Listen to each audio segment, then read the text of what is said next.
Yo, what's going on? Welcome to another live episode of Game Time here on the Outlaw Nation channel. I'm so excited to be back again. Happy Memorial Day to all of you who are celebrating and honoring those who made the ultimate sacrifice for our way of life and for our country. A lot of love for them. Thank you all for joining us live. If you're hanging out, maybe by yourself or self-isolating, self-quarantining with limited numbers of people, friends or family, I hope you're enjoying us live because trust me, you know how it is every week. It's going to get crazy up in here. And the two gentlemen who are with me, the gentleman right immediately to my left. My right. It's Jay Washington. How are you, Jay? What's going on, my man? On the screen, I'm to your left. That's it, left. That's what I meant. I said it right the first time. Yeah, you did. I'm at home by myself. I've been home by myself for the past 3 days, and this isn't good. Where's your roommate? Yeah, where's your roommate? In Palm Desert with her parents. Oh, okay. Yeah, her parents live in Palm Desert, so she went out there. Nice. And now I'm here just watching Digimon season 2. Bro, you're not doing the Ball Johnson dance like next Friday. Here's my thing. I wanted to do it, but it's like if I'm not fit to swing my dick to somebody to see it, it's pointless. It's like swinging my dick in air conditioning. It's like it's fun. However, there needs to be a purpose. There you go. Well, speaking of swinging, never mind. I'm not going to say that. Winston Marshall, what's going on, man? I'm chilling, bro. I'm chilling. I'm out here doing the Ball Johnson dance with my phone. So that's what's up, bro. That's right. It's your lady's birthday week, so you are already knee deep into the mimosas on a Memorial Day. So much love to you. So as if the show isn't gonna be crazy enough. Now we got Winston sipping mimosas, so it's gonna be even. He's such a bougie bitch out here, though. He's such a bro. And on top of that, just to make sure I stay hydrated, I got my green tea. You know what I'm saying? So good.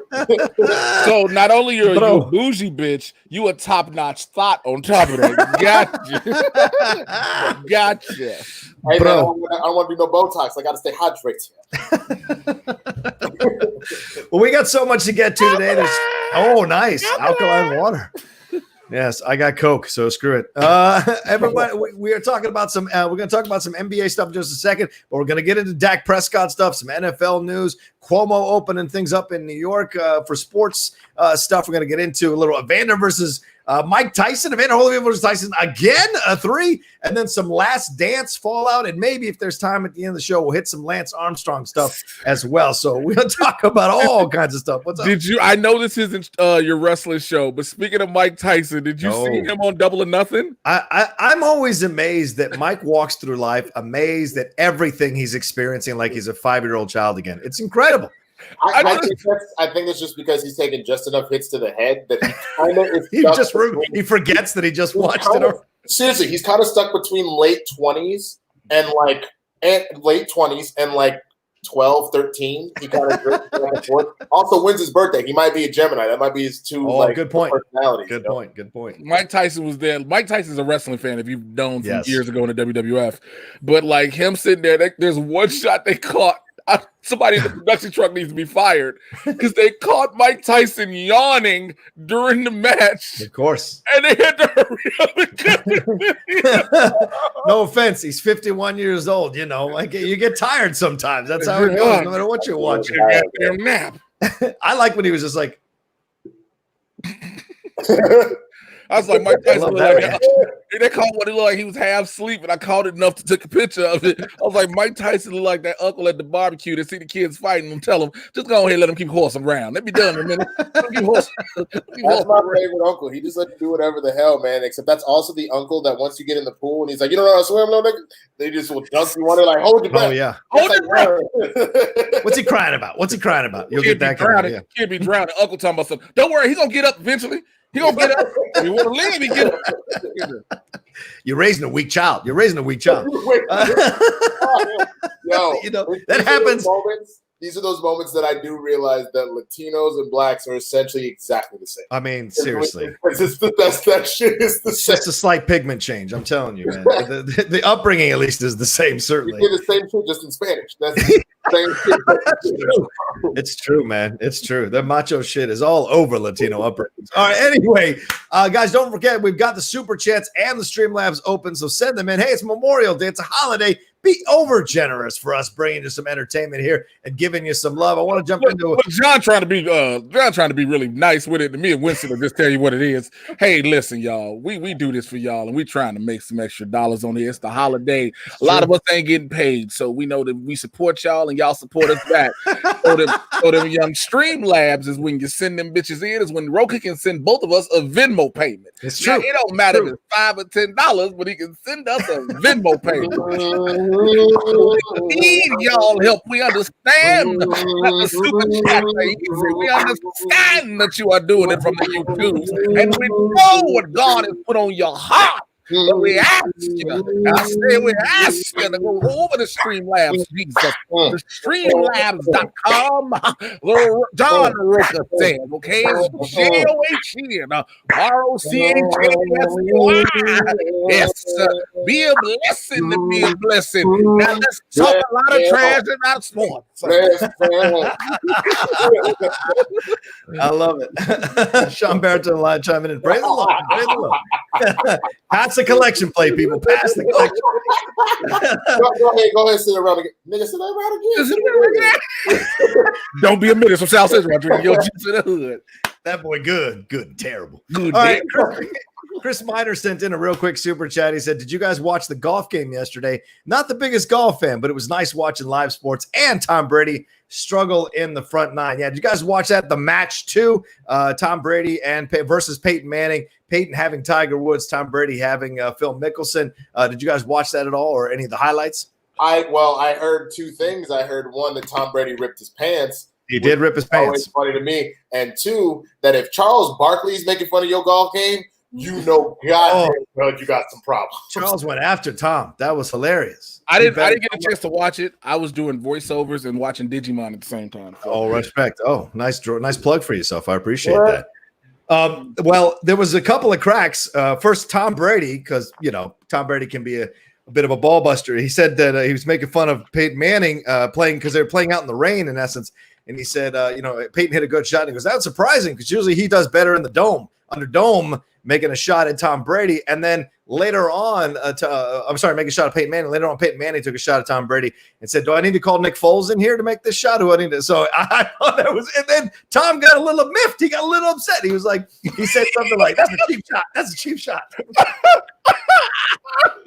I love it. I thought it was brilliant, man. It's trash talking. But Peyton and Tiger won that thing. And it's actually fun to watch. They raised $20 million for COVID, people struck with COVID. So that's a fantastic thing that they did there. And that big old check at the end. So, yeah, if you want to watch the highlights, go watch the highlights. It's a lot of fun seeing those guys ball busting, have a good time. Tommy Tom says, for y'all, here's a little $10 donation for y'all to find Jesus or a tight end in Jay's case. We starting early with the bullshit, huh? Bro, you know how every show has to have a gimmick? Ours is that you have a bajillion tight ends. That's true. That's our gimmick. I fucks with it. Yep. Matt Nagy, former tight end. Anyway, all right. Let's move on to our first story, and that's the NBA. It is starting to happen now. They're starting to go into exploratory conversations with the Walt Disney Company about resuming its season at Disney's ESPN Wide World of Sports complex in Orlando, Florida. Now, I know we've heard before the NBA is, they're kicking around ideas, but they haven't started talks yet.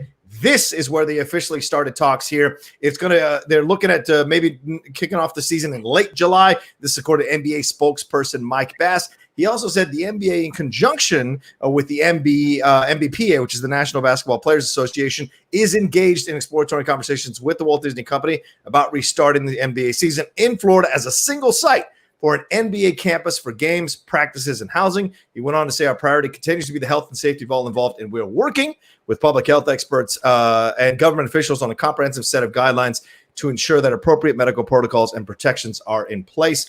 This is all fine, but it's a 220-acre complex with 3 arenas and ample hotel accommodation. So, do you guys think this is the right choice here? It's a big place. They can probably keep the social distancing. There'll be multiple hotels they can put people at. Does this make sense to you guys overall? I was like, yeah, as long as they have enough court, because on an average day we get about 3 or 4 games, right? So on an average day, we get 3 or 4 games, which changes nothing. This is something similar to what the film industry and the television industry is about to do. Bring everybody together, basically quarantine them together while they do this. If it's enough to accommodate them, they don't have to play that many games left. They're just trying to ride out the season. You ride out the rest of the season on top of the record you already have, dwindle it down to the playoffs and go from there. I saw somebody saying this isn't good because of Disney being involved, but like, yo, what do you see most games on? ABC and ESPN, that's owned by Disney. It's owned by Disney. Like, yo, what are you talking about? This is already in Disney's wheelhouse to do it. So I don't know what people are. Now we finding a reason to complain about how we get the games. People have been saying we want the games. Now they're coming up with a sensible solution. It's 3 separate arenas. It's enough to keep the people away. Like you say, all you have is essential personnel that are needed. Bam, we get the season back. Yeah. What do you think, Winston? I like it. I think the only thing, because I've been saying this for a while, they have to go into a full dormitory style for this to work. But here's the only thing that I have heard recently that has given me some pause. I don't remember. I can't remember exactly what I was watching. It may have been a video clip on Twitter or something. But one of the major athletes spoke out and was like, they've pitched us this quarantine, like I think it was about the MLB. It was like the pitches in quarantine. We have to live on in a hotel and play these games and do nothing else. And he's like, but I have a problem with that. Like, my wife is pregnant. I'm not going to miss the first birth of my child to come and play this sport. So like, there has to be some sort of weird balance. But I think the thing is, if you're going to do that, I think you essentially set it up that there are certain exceptions. Yeah. The exceptions are like a birth, somebody's really sick in the hospital, etc. But then you just go on a 2-week IR, and I think you just have to write that into the thing. So when they go off, when they come back, they're not even allowed back in the facility until they quarantine for 14 days and make sure they don't have anything, and then you let them back in. I think that's the way you do it, and that's how everybody wins. So it would be shitty if, like, say, I don't know, LeBron's wife is having another kid. I don't think they're having any more kids, but let's say LeBron's wife's having another kid and he needs to leave. I mean, it would suck. That means you're without LeBron for anywhere from 2 to 3 weeks. True. But if that's what you have to do to make sure that we get back what's going on, I don't see how anybody can truly complain about that, because y'all are getting your paychecks again. Yeah. Y'all are getting to play, which is the main thing you wanted to do anyway. I mean, you wanted your money, but you wanted to play, and then we're getting sports back. So I feel like that's just a sacrifice that they're going to have to be willing to make, both the teams and the individual players. Yeah, I agree. I think that's the part of it overall, is that how much are they willing to sacrifice of themselves and their connections with their family and their comforts and their luxuries that they're used to. I mean, these guys are millionaires for the most part and can afford a decent living. So how much of that are they willing to sacrifice just to finish out the season, just to get paid, just to get into this position? So we'll see how many. And also, one quick thing, Jay, before you jump in here, Brian Windhorst, I was watching him, and he mentioned something as well that I didn't think about. There are some players that are playing overseas, or they're not playing. They're overseas right now. So they'd have to come in and sit in a 2-week quarantine, and then they'd get to the NBA complex, and then they could start working out. Whereas the other players have already had 2 weeks on them from working out already. So how will that be? And then there are players who come in from other areas, and they might have to be delayed another 2 weeks as well. So there's so much extra that has to go on here that I didn't think about initially. Now that it's a global game, that there are global players playing in the NBA now, this is an interesting thing to consider as well. I'm sorry, Jay, what were you going to say? Oh, no problem. I mean, you have that, but also at this point, you're either going to say, look, you come in and wait 2 weeks, or you're just going to not do it at all. Yeah. Because here's the problem. With what Winston brought up, you bring up, what I bring up, everybody's going to bring up something. Yeah. I think that's the biggest issue. No matter what, everybody's going to bring up what if. They're going to go so many what ifs with this instead of just saying, fuck it, we're doing it, that it won't happen. Yeah. And I understand. And I understand health and safety. I get it by all means. I don't want anybody thinking that Jay's like, oh, well, you just don't care about it. I'm not doing it, but I'm just saying at some point, if you're going to do this, you just have to do it. Yeah. Right? Yeah. There's 2 things I wanted to address from the comments from the thing. The first Star Drew put up, about the Toronto Raptors situation. And that's going to be an issue. That's going to be an issue with all sports that have a Canada team. Yeah. There is a mandatory 2-week quarantine coming from outside the country. So I think what you have to do is you have to decide when you're going to do this. You immediately have any Canadian teams in any of these American leagues just need to move to the States, and they can be quarantined for 2 weeks, and then they just can't go home. And then the exception for that is then, again, if they have families in Toronto or wherever else, they're going to be in an even longer IR, which sucks. But again, this isn't permanent. This is what we're doing right now. And then the other one, Zeno Hour said, don't do it for the Larry O'Brien. I don't agree with that just because we've had shortened seasons already before. We did. Win the Larry O'Brien trophy. Sure. There is sometimes an asterisk there, but like it's never like there was a cheating. It was just that instead of your 82-game season, you had like a 40-game season. Remember, we had a lockout. Yep. We had a lockout. So, I mean, at the same, like, I don't get what people are thinking. Like, we understand that sometimes you won't get the full season. Baseball's had a lockout, didn't have the full 172-game season. It happens. Yeah. You just have to go about it. Just if you gonna do it, do it. And I understand, like Winston just said, when it comes to these Canadian teams, granted, right now there is only Toronto, because remember, the Grizzlies used to be Vancouver. Yep. There's only Toronto. You have, like you said, you got to schedule it out, figure out, look, how many games are they gonna play? Knock their games out. If you need to, knock Toronto's games out. Well, either that or you just make this a situation where Toronto gets first dibs in that they get once you make the decision, they're the first team you bring in, so they can start their quarantine immediately and get to those 14 days quicker than other teams, and other teams coming in, and then you start to schedule out from there as long as you keep them in there. My concern is always going to be, look, we were trying to sneak girls in on school field trips when we were out doing summer camp, so NBA players are going to try to sneak people in. That scares me. That concerns me. I think this is what you have to do, and you just have to make it super serious. And this now becomes a league issue and not like a team curfew shit. You say, cool, we're going to bring you in. If you like, you can have a set list of people that can come in, and they're allowed to be on campus. So if you want to bring your wife and kids so you can do that, that's fine. But you are not allowed anybody else. And if we find out that anybody else, we are finding you your entire salary. Because this is the rest of the season. It's just now it's not you're doing something kind of wild. You literally are endangering everybody else on that campus at this point, and you're endangering the entire league and its profits. So it becomes very simple. You can bring people in and have a set list from 21 jump, or they can go through quarantine, and once they pass quarantine, they can come in.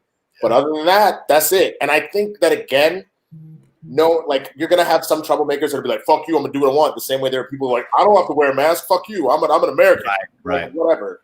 Yeah, that's fine. You'll have those dissenters, but either follow the rules or shut the fuck up in this case, because this isn't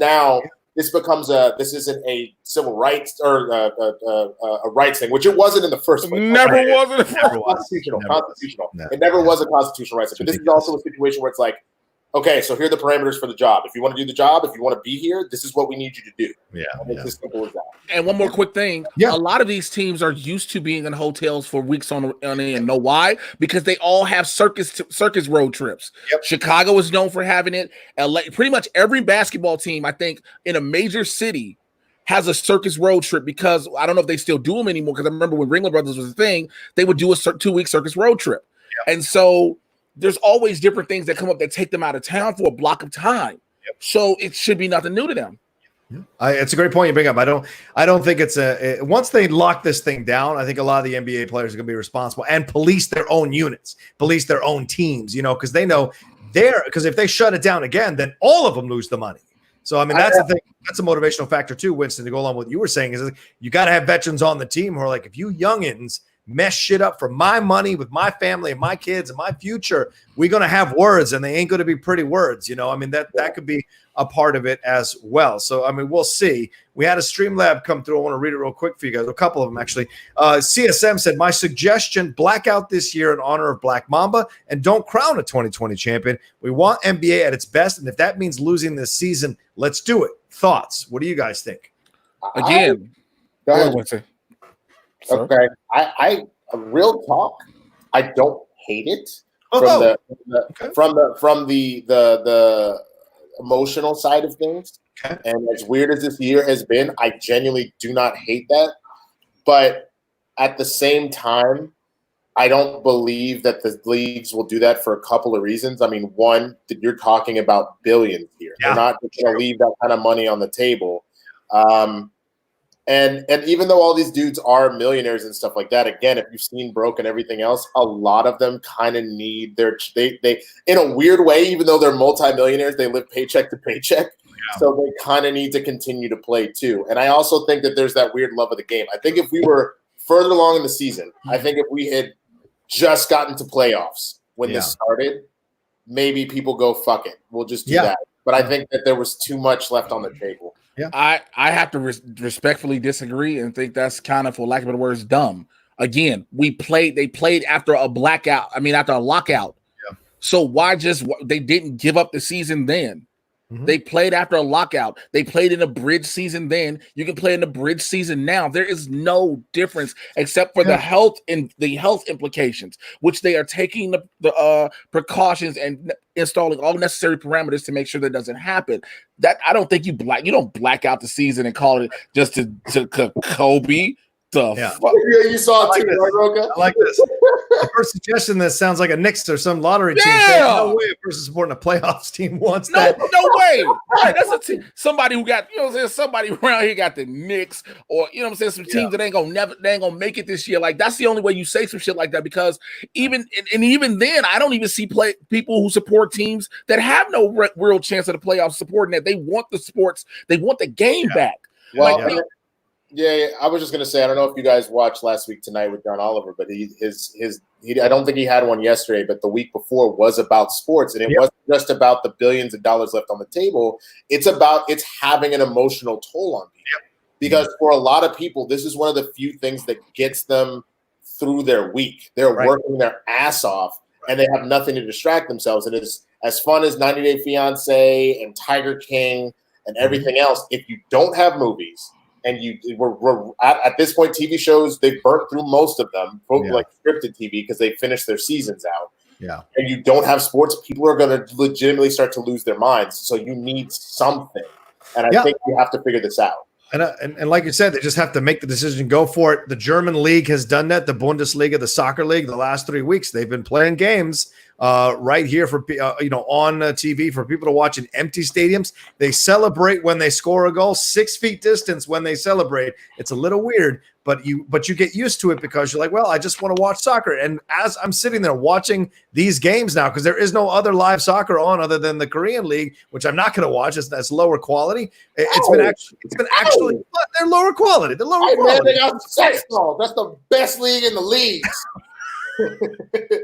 But they're letting, I'm just saying, they're letting, it's fun to watch. The UFC, some of those fights have been fun to watch, even though they're kind of dangerous, they've been fun to watch. So there is a hunger for this thing to come back. The matter is, who's going to say, okay, F it, let's do it. And how many players are going to be like, you know what, we're taking a chance because this is something we want to do and we want to make our money, got to provide things of that nature. So I think in the end, the dam is going to break and it's going to happen at some point. And, and speaking of the dam and break, and I should throw this in, Governor Andrew Cuomo over there in New York stated today that the New York facilities are going to be open for sports facilities are going to be open for all New York teams. He said starting today, all the New York professional sports leagues will be able to begin training camps. So that's how they're going to start doing Major League Baseball, the NBA, NHL, all. And he actually said this, I want to go to a Buffalo Bills game. I don't know if anyone's ever uttered that in the history of mankind who's not a Bills fan.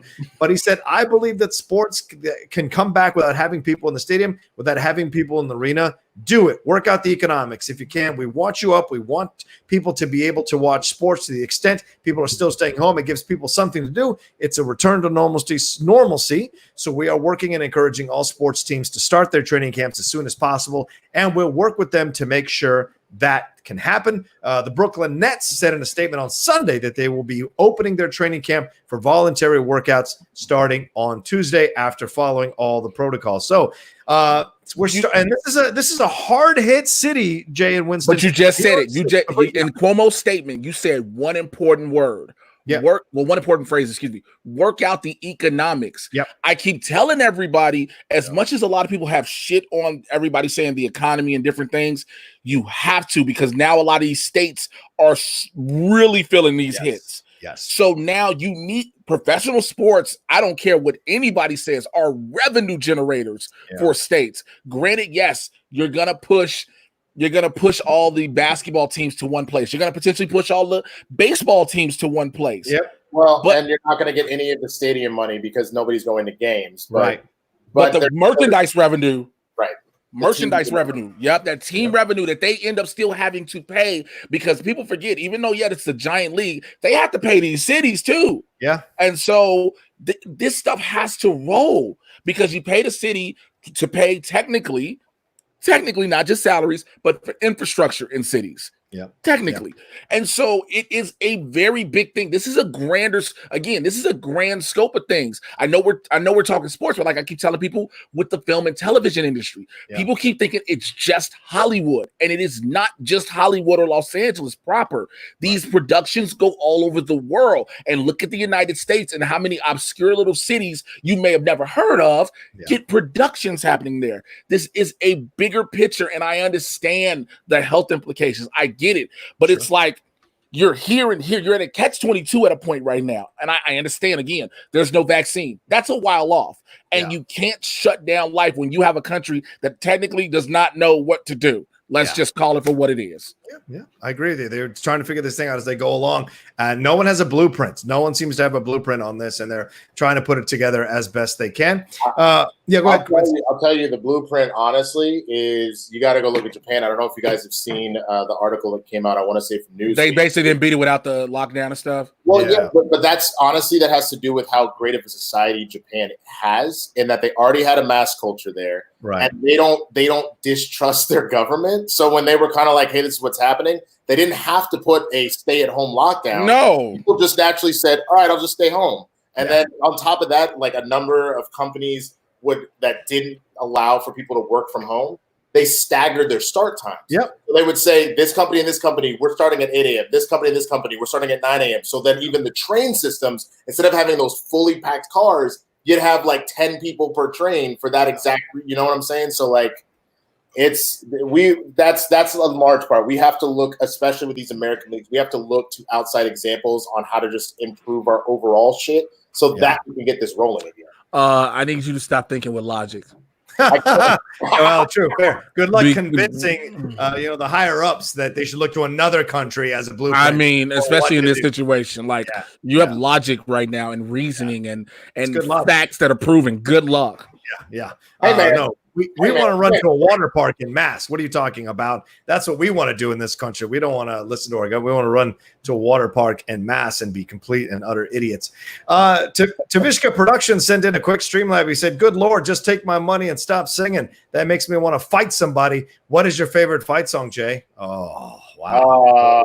Jay, Tavishka. I got two. Go ahead, Jay.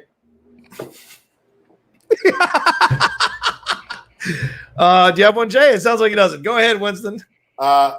Every black person knows this one. Nuck If You Buck is 1,000% an incredible fight song. And if fuck them other niggas because I'm down for my niggas is the second. No, my second one is gonna be what Eminem and DMX, Go to Sleep, Bitch, Die, Motherfucking Die. From Cradle to the Grave. Yep. From the beginning of Cradle to the Grave. Real talk. Anytime we would play Smash Brothers and it was like a quick like final round shit, we would throw that shit on, and you out here just like motherfucker. Yeah. All right. I guess I know what Chandru was walking out to. All right. That's good. So we'll see. And by the way, Tavishka, $1 is not enough to get us stop singing. You said wait in the water. Wait in the water. Children, wait in the water. God's gonna trouble your donation. There you go. I like that. All right, let's move on to the football, the NFL portion of the show. Well, I think I'll step up out of here for a moment. Dak Prescott. I saw Winston tweet about this over the weekend. A lot of rumors going around, a lot of counter rumors going around.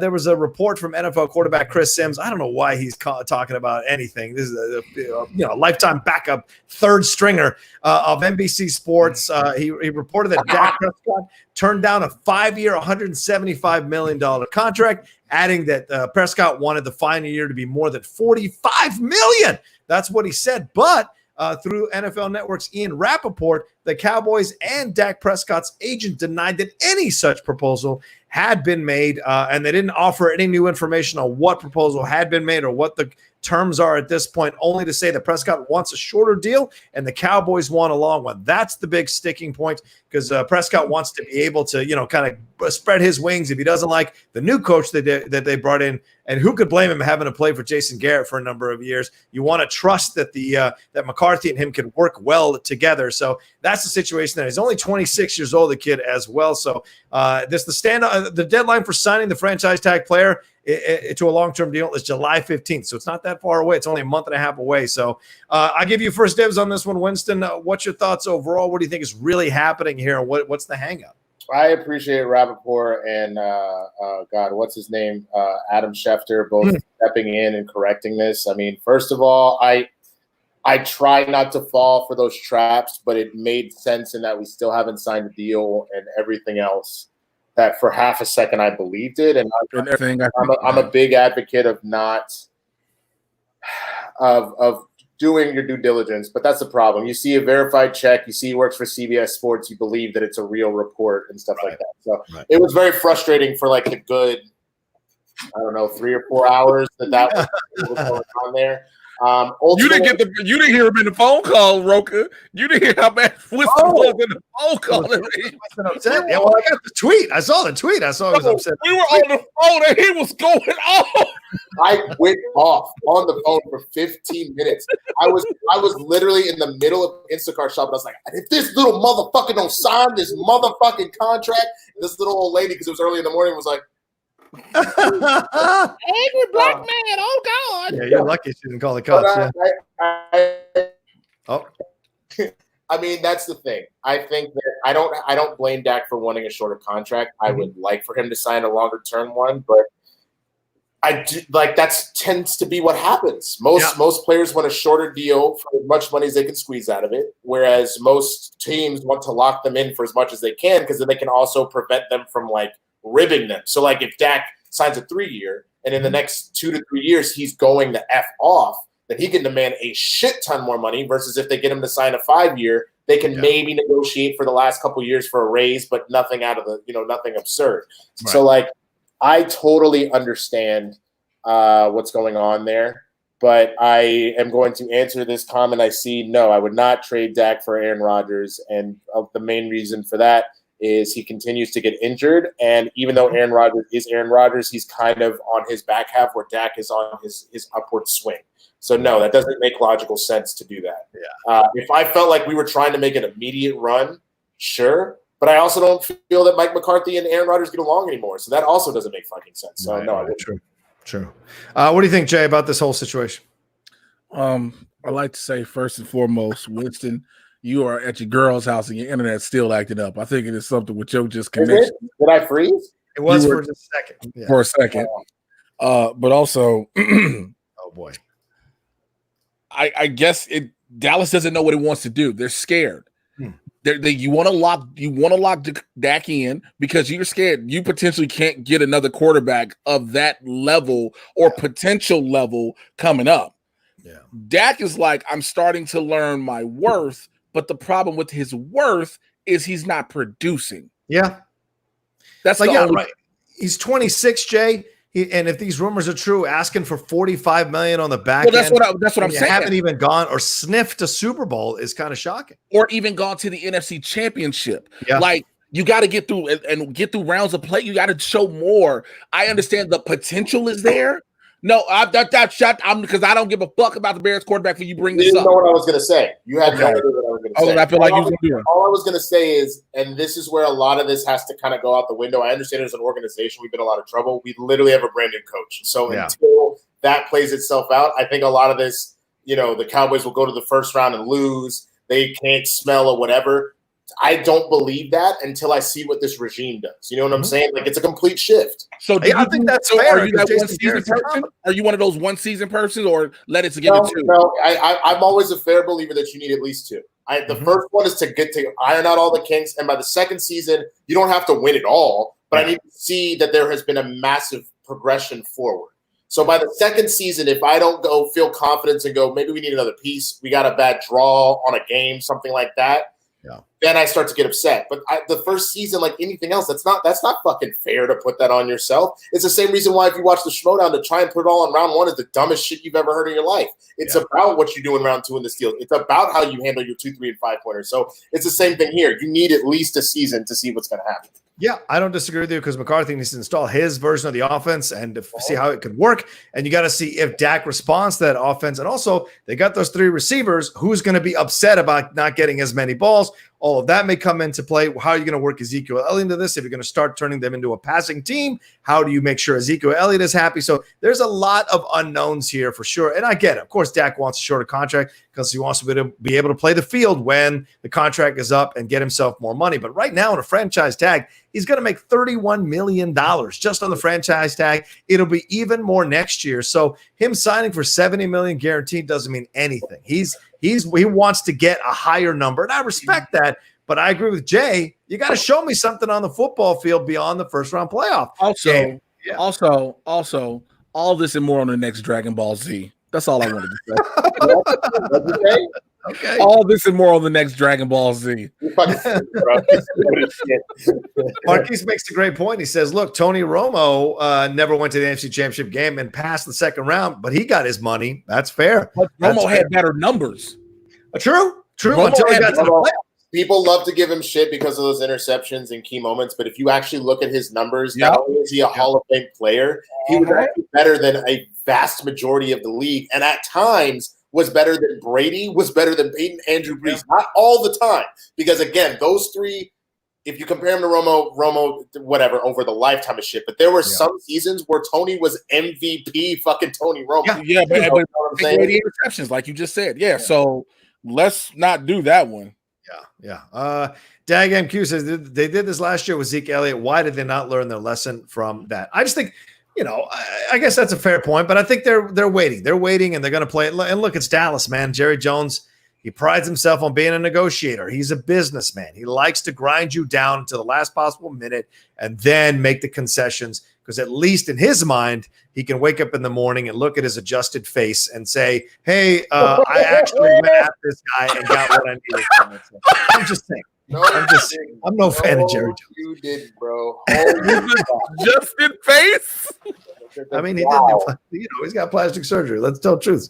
All right, let's see. Let's move on to our next story. But don't forget, we got the StreamLabs and the SuperChats open. Start sending them in. Remember, start sending those in. Please give some love. You got the StreamLabs address right above Jay's head there, and go drop some stuff. Also, swing over your cursor button, hit that like button. Get us above 100 likes already. We got 140 y'all watching with us live, but only 47 likes or 60 likes. Send in some stuff, people. Send in some stuff. Help us read these things and help us get above 100 likes. There's no reason we should have 80 like differential here with this situation. All right, the next story we'll find out. We'll find out Winston as this goes along what number they finally settle on. I got a feeling they're going to figure this out, but it's just going to take a little more time. They've got a month and a half.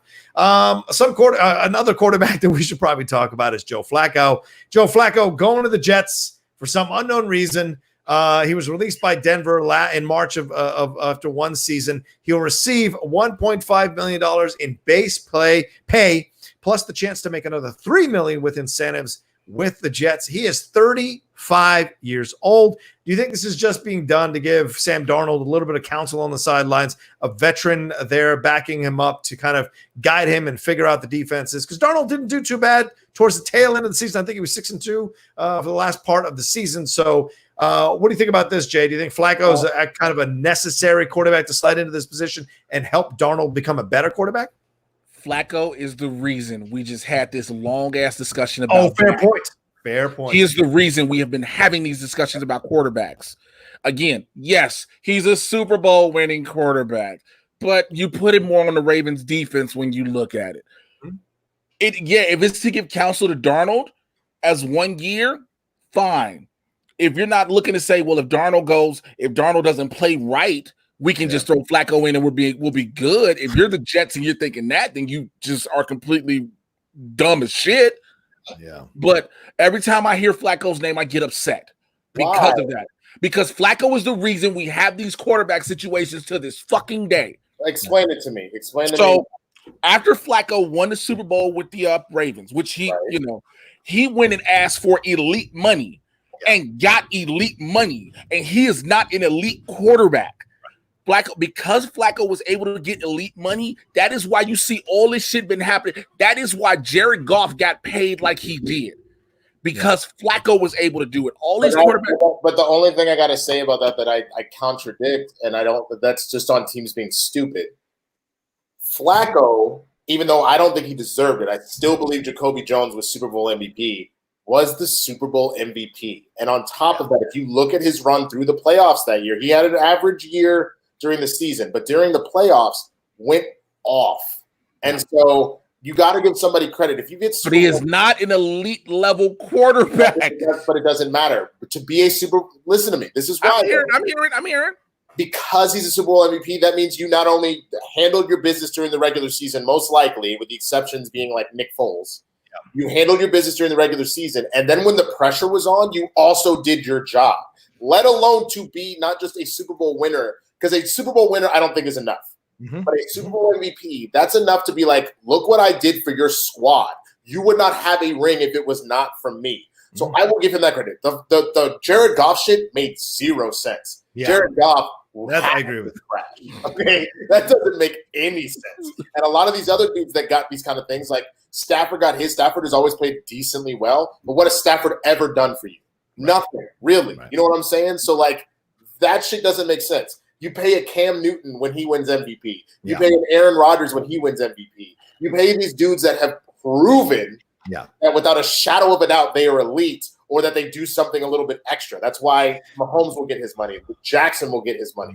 Watson's on the bubble, in my opinion. Like, he has good days and bad days.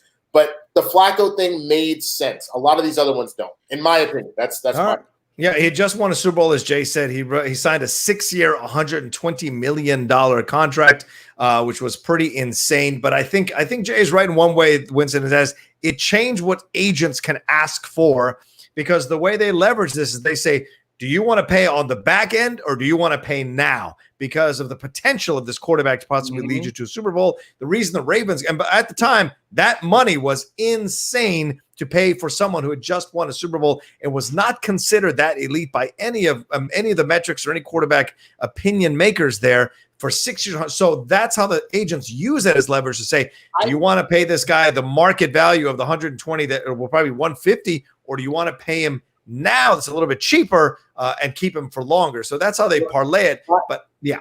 My counter to that would be scared money don't make no money. So if you genuinely are that afraid that they're going to be that fucking good, that's on you for deciding to pony up like that. Because guess what? If they hadn't done that with Joe Flacco, they could have knocked that number the fuck down the next year. Because the dude has been failing upwards ever since that Super Bowl victory. Yeah, and that's what I'm saying. Like, after he got that, I think that is my argument behind it.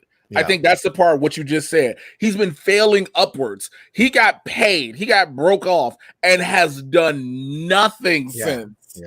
Not you really know what I'm saying? Nothing since. I think that is my biggest argument. Like, I can see if you have a great year behind that pay, when you get paid and then you taper off, but it was like instantaneous. Right. Yeah. Well, I mean, this is interesting too, because Colin Cowherd chimed in on both of these stories, and he said, Sam Darnold, he's a playmaker. He's a first-round quarterback. Dak simply is good because he has a great O-line. Sam had an atrocious O-line. Dak has had a great running back. Sam has Le'Veon Bell, or what's left of Le'Veon Bell, who Adam Gase doesn't love. Sam hasn't had any help so far. If you give Sam Dak's people and Dak Sam's people surrounding him, Sam Darnold is favored to win that division because Sam Darnold is a playmaker. Dak, because there are maturity issues over and over and over again with Baker, and this is a franchise quarterback position, is what he's saying. He takes Dak over Baker Mayfield, but he takes Sam Darnold over Dak Prescott. Winston, let me ask you. Winston Marshall, I go to you. Who said this? Colin Cowherd. Colin Cowherd, on his show Colin on Fox. Cowherd? Well, I got to ask Colin Cowherd, is Sam Darnold your zaddy? Because why are you riding his nuts so hard? Here's the thing. If he's that good, then he actually would do something. I don't give a shit if you have nobody around you or not. You know who had nobody around him? Andrew Luck, and Andrew Luck put up fucking numbers. You may not win anything, but you would at least win something. And even the shell of Le'Veon Bell is better than most of the backs in the league. So that's a bunch of bullshit that I don't subscribe to that. I subscribe to the fact that I do think that Dak is actually very talented. Yeah. If you put him in a system that's not a shit show, I believe that he actually does even better than he did. Because even when we were just ridiculous, like shit was all over the place when Romo got hurt and he came in that year, he went 13-3. Yep. So what do you expect if all of a sudden your system is not just ridiculous? So I write that shit off. I don't disagree with you. I think that's a little bit out there for Colin to say, but that's Colin. That's how he's going to make his money. But in my opinion, you can't discount the Jason Garrett part of this equation. He is not a good coach, a head coach.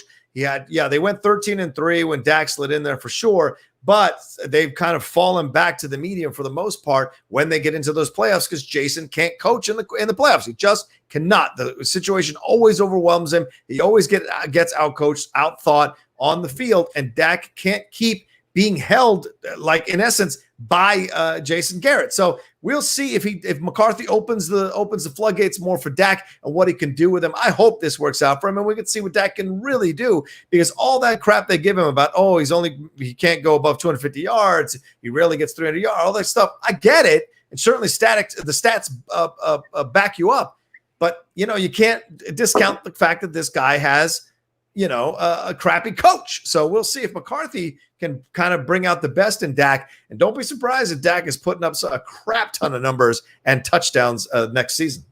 If we play it. I see Dave Drano saying it's hard to be an elite quarterback when you have an elite running back. And I counter that with a number of people. When Adrian Peterson was playing with Brett Favre, I have Drew Brees playing with Alvin Kamara. I have Russell Wilson with Marshawn Lynch made beast mode. Like it happens all the time. What ends up happening is it's very hard to find those diamonds in the you kind of need the high draft pick to do that. So you have to find one of them. One of them to be a first rounder, and one of them has to be like a fourth or a fifth. It's very hard if you get one to go get another. That's more what I would argue. Even Roethlisberger with Le'Veon Bell, that was at the time was a premier running back. Or if you want to go all the way back to Peyton Manning, had Edgerrin James. He had the edge. The edge could play running. He was a good running back. So you can balance it out, and it's almost essential to have a running. Tom Brady is the anomaly. You almost always have to have a damn good running back. I mean, Elway didn't win those titles until what's-his-face showed up to be his running back. Elway wasn't going to win those 2 Super Bowl titles without Terrell Davis as his running back. So, there you go. Terrell Davis, all right, let's see. Let's move on to it. And once again, letting you know the Super Chats and the StreamLabs are open. All right, let's get into a big conversation here. There is massive fallout happening all over the place after the Last Dance documentary. My God. People are spilling tea all over the place. It feels like it's the American Revolution all over again, the Boston Tea Party. It is nuts what is happening around the country here with this stuff. The doc, first of all, shout out to ESPN. The documentary averaged more than 5.6 million viewers per episode during its 5-week run and is pulling nearly 13 million viewers an episode from on-demand viewing. The Last Dance averaged 5.648 million viewers across all 10 episodes when they premiered on Sunday nights the past 5 weeks, making it the most watched ESPN documentary of all time. The first episode had 6.34 million. The last episode had 4.918 million. So incredible job by the filmmakers and by ESPN and everybody involved with that documentary. However, there is a lot of fallout amongst those players that were interviewed in that documentary and how they were presented. Because remember, when you get interviewed, you don't know what an editor or director is going to put in or take out of a documentary and how they're going to frame the narrative of a documentary and frame your words as they come into the documentary in that particular context. Certainly Scottie Pippen is apparently, according to an ESPN radio host, Pippen is livid and incredibly angry with how he was portrayed by the Bulls. because they focused on all his mistakes, his migraine, his sitting down, his bad back. They focused on, and he thought Pippen wasn't. I thought Pippen feels like he wasn't represented correctly. And Horace Grant says he wants to destroy Michael Jordan because he's mad at how he accused him of being the snitch to Sam Smith, and that said Jordan wasn't as tough as he thinks he is. We all pushed back on Jordan when we wanted to push back on Jordan. So you guys hear all of this stuff going down. What's the reaction? Okay, first and foremost, Scottie Pippen, they highlighted some of the good parts of his career as well. They didn't just go to him being ho Scotty, as I'm calling him. They didn't just focus on that at all. So for Scotty to think that that's all they focused on is some bullshit in itself. They highlighted all of the highs and lows pretty much from everybody. And yes, as an overall, this is about Michael Jordan. Yeah. It may be called The Last Dance, about the last season of the Bulls being together as that dynasty, but it is overall about Mike. We get it. But Mike is going to have opinions on things. Yeah. Plain and simple. And it's never been Mike has just shitted on Scottie Pippen. And so, because again, Michael Jordan's Hall of Fame speaks volumes. Oh, my God, yes. Without Scottie Pippen, there is no Michael Jordan. You know what I'm saying? I'm not here. So for Scottie to make it seem like all they did was highlight just his negatives, they didn't. They even talked about how he picked up the team after Michael left. Yeah. Now, Horace Grant, if I was Mike, I'd be scared to catch that nigga in the streets because Horace going to steal off of him. Horace is street. I wouldn't mess with Horace at all. I'm not messing with no dude we call Ho Grant, okay? No dude. I'm not messing with no dude you call Ho Grant. I mean, okay. I think Jordan is like Scarface out there going, check the security again. Make sure I want the best security system at my compound. Yeah. I'm going to tell you right now, I'm not counting out anybody that wears glasses on the regular that's ready to steal on you because they know how expensive it is to go. They got nothing to lose, right? They could have had contacts. Nah, they knew what the fuck they're doing. They're not worried about their glasses getting broke. They don't care about them frames. They don't care about them frames. True. But at the same time, again, to say that people, and then for him to say that his argument about him snitching to Sam Smith, that's something that, of course, you're going to deny. Yeah. I'm not saying that it's true, and I'm not saying from Mike that it's true, but you have to deny. You can't just be like, hell yeah, I was a snitch. You're not going to say that anyway. You're just not. And then to say we all stuck up to Mike at different points, yeah, we saw that. We saw how Steve Kerr stole off of him. Yeah. So I don't know what Horace Grant is trying to really prove. All these things that they were, that they're kind of upset about were dispelled throughout 10 episodes. Yeah. So it's like, what are you talking about? Yeah. What do you say about this, Winston? I mean, I think that you're putting yourself in a position when you do a documentary to make a lot of enemies. Yeah. And I think that that's just what happened here. And I don't have a problem with it. I mean, the point of it to get at it, I look at Tiger King, for example. Ultimately, who ended up looking good in that? I think her name was Saf, who got, or her. Oh yeah, who lost their arm. Who lost their arm, and then as wild as it sounds, the former husband of Joe that had the tattoos and no teeth. Oh yeah, got his shit. Who like this? Yeah, who ultimately, when they did the Where Are They Now afterwards, the tell-all, got his teeth fixed and was like, I'm happy now. And I was fucking this woman on the side the whole time, and we're happy and we're married and like whatever. Where are they now? I couldn't do it. It's great because Joel McHale's real dry sense of humor is perfect for this. Yeah, because he's sort of teasing them while he does. So that's my same point with this. I mean, if you're watching a documentary, especially when it's going to follow Michael, it's gonna show pretty much everybody else ain't Michael Jordan. Right. So you got to kind of get over that, and you have to understand what you're signing yourself up for. No one said anything super crazy about Pippen, for example. I mean, it did make him look a little soft, and let's be real, though it was really only in two situations. It was the migraine, and I had brought that up when we talked about that episode way back. I was like, God damn, they really went in on him. And the other one was him sitting out that one game when Michael was retired. Sitting out that last play of the game when Phil wanted Kukoc to have the final shot, and he was mad at him. So wait, why would you be mad at Michael Jordan or anybody else putting it out when you made that decision? You did it. So I don't understand. You literally did that. So to that point, I don't understand where maybe Horace, if you want to do that, they kind of shit on Horace a little bit. They did a little bit. But I would argue that they were worse to Kukoc, and he took it on the chin. He was fine. And, they made Kukoc look like a little bitch. Kukoc was, I mean, like, he's survived a war-torn Yugoslavia. He don't give a shit what Jordan and Pippen are. He's like, whatever, man, with these guys. I'm cool. Tony Kukoc, like Winston said, Tony Kukoc just came in the Olympics like, I can play the game, I can ball. And they was like, fuck you, little boy. And then, like, Kukoc was like, I didn't do nothing. I know how to play basketball. And he came back and was like, I ain't gonna be no bitch. Like, but Horace Grant, even when the Pistons elbowed Horace in the side, and Michael was like, don't you cry. Yeah. Right. So, that's a great point. I mean, Horace can come off tough as nails now, but in that moment, you see Horace, and maybe Horace, that's why Horace is embarrassed, because he would go down and get all hurt. And Jordan was the one that had to pick him up and go like, don't you show them the emotion. Don't you show them that you're hurt. And maybe Horace is embarrassed by that, because probably Horace has been stomping around his kingdom for a while, trying to be a badass all around it. And Jordan, and they show that footage, and Jordan's essentially undercutting this image that Horace has been promoting about himself. You called the Detroit a bunch of bitches, but now you acting like one. Jax. Horace Grant said further. He said, "I've never." What's up? Go ahead. Oh, sorry. Horace said, say the only person. Go ahead. No, you do it, Winston. You do it, because I got a long quote to read. Go ahead, Winston.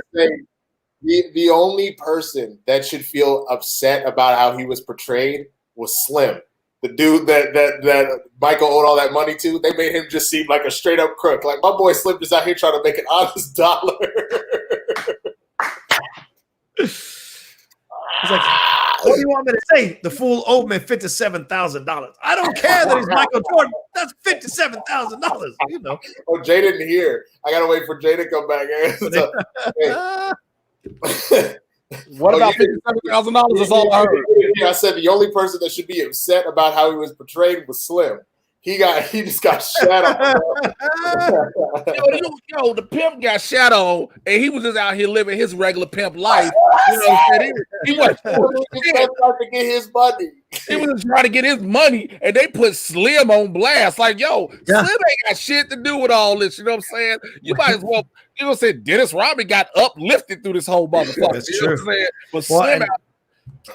And speaking of Dennis Rodman, Jay, he defended Michael Jordan. He defended the documentary. He said, I do understand why Pip might be upset, but everyone else is complaining. Come on, man. You aren't Michael Jordan. Michael Jordan took this team to titles. We won 3 titles together. They won 3 titles together, the first iteration of those Bulls. And so, like, they should just be happy that they got involved with this and were even in the documentary. Horace Grant came back and said, I've never seen a quote-unquote number 2 guy as decorated as Scottie Pippen portrayed so badly. His complaint is that they showed those 1.8 seconds in the documentary, and he's saying, why did they show that where Pippen sat and didn't play? Because Jordan wasn't on that team. I'm like, but that's all part of the Jordan story. How can you say they shouldn't have shown the 1.8 seconds? Because that was the team that couldn't get to the finals because Jordan wasn't on there. So you kind of have to show those 1.8 seconds. So it's crazy. That's just as bad as people who keep going, well, why did they talk about the Rockets in the 2 seasons they won in between? Because it's not about the fucking Houston Rockets. Right. Nobody cares. Yeah.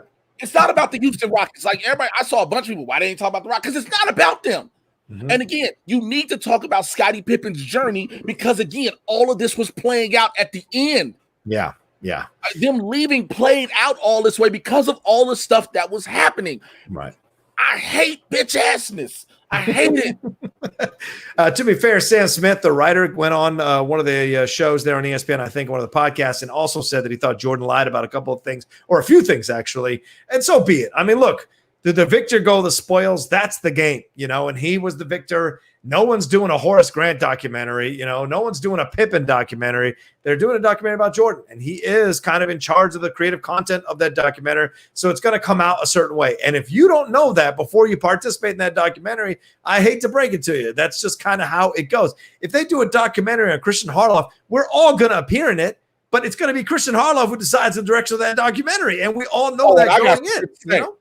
I'm going to say some shit. Let me tell you something about Christian. First of all, motherfucker been losing his hair for the longest. You know what I'm saying? When he finally decided. Oh, we just lost Jay. We just lost Jay. His mic's. Hey, what did he? You so petty. I will say this, though, Jay. I do want to get your thoughts on this because I think Horace Grant did make one excellent point through his whole tirade and everything. And I do agree. I don't know if he was the snitch for Sam Smith or not. And if he says he isn't, I kind of take him at his word. I'm sure there were other people sliding Sam Smith stuff all around. The second Jordan yelled at somebody, I'm sure Sam Smith went right up to that guy. Hey, tell me how you really feel about Michael. You know, right. I'm sure that happened. But Grant did say, calling me a snitch is hilarious because after 35 years, he brings up his rookie year going into one of his teammates' rooms and seeing coke and weed and women. My point is, why the hell did he want to bring that up? What's that got to do with anything? I mean, if you want to call somebody a snitch, that's a damn snitch right there. Now, I kind of agree with that. I agree.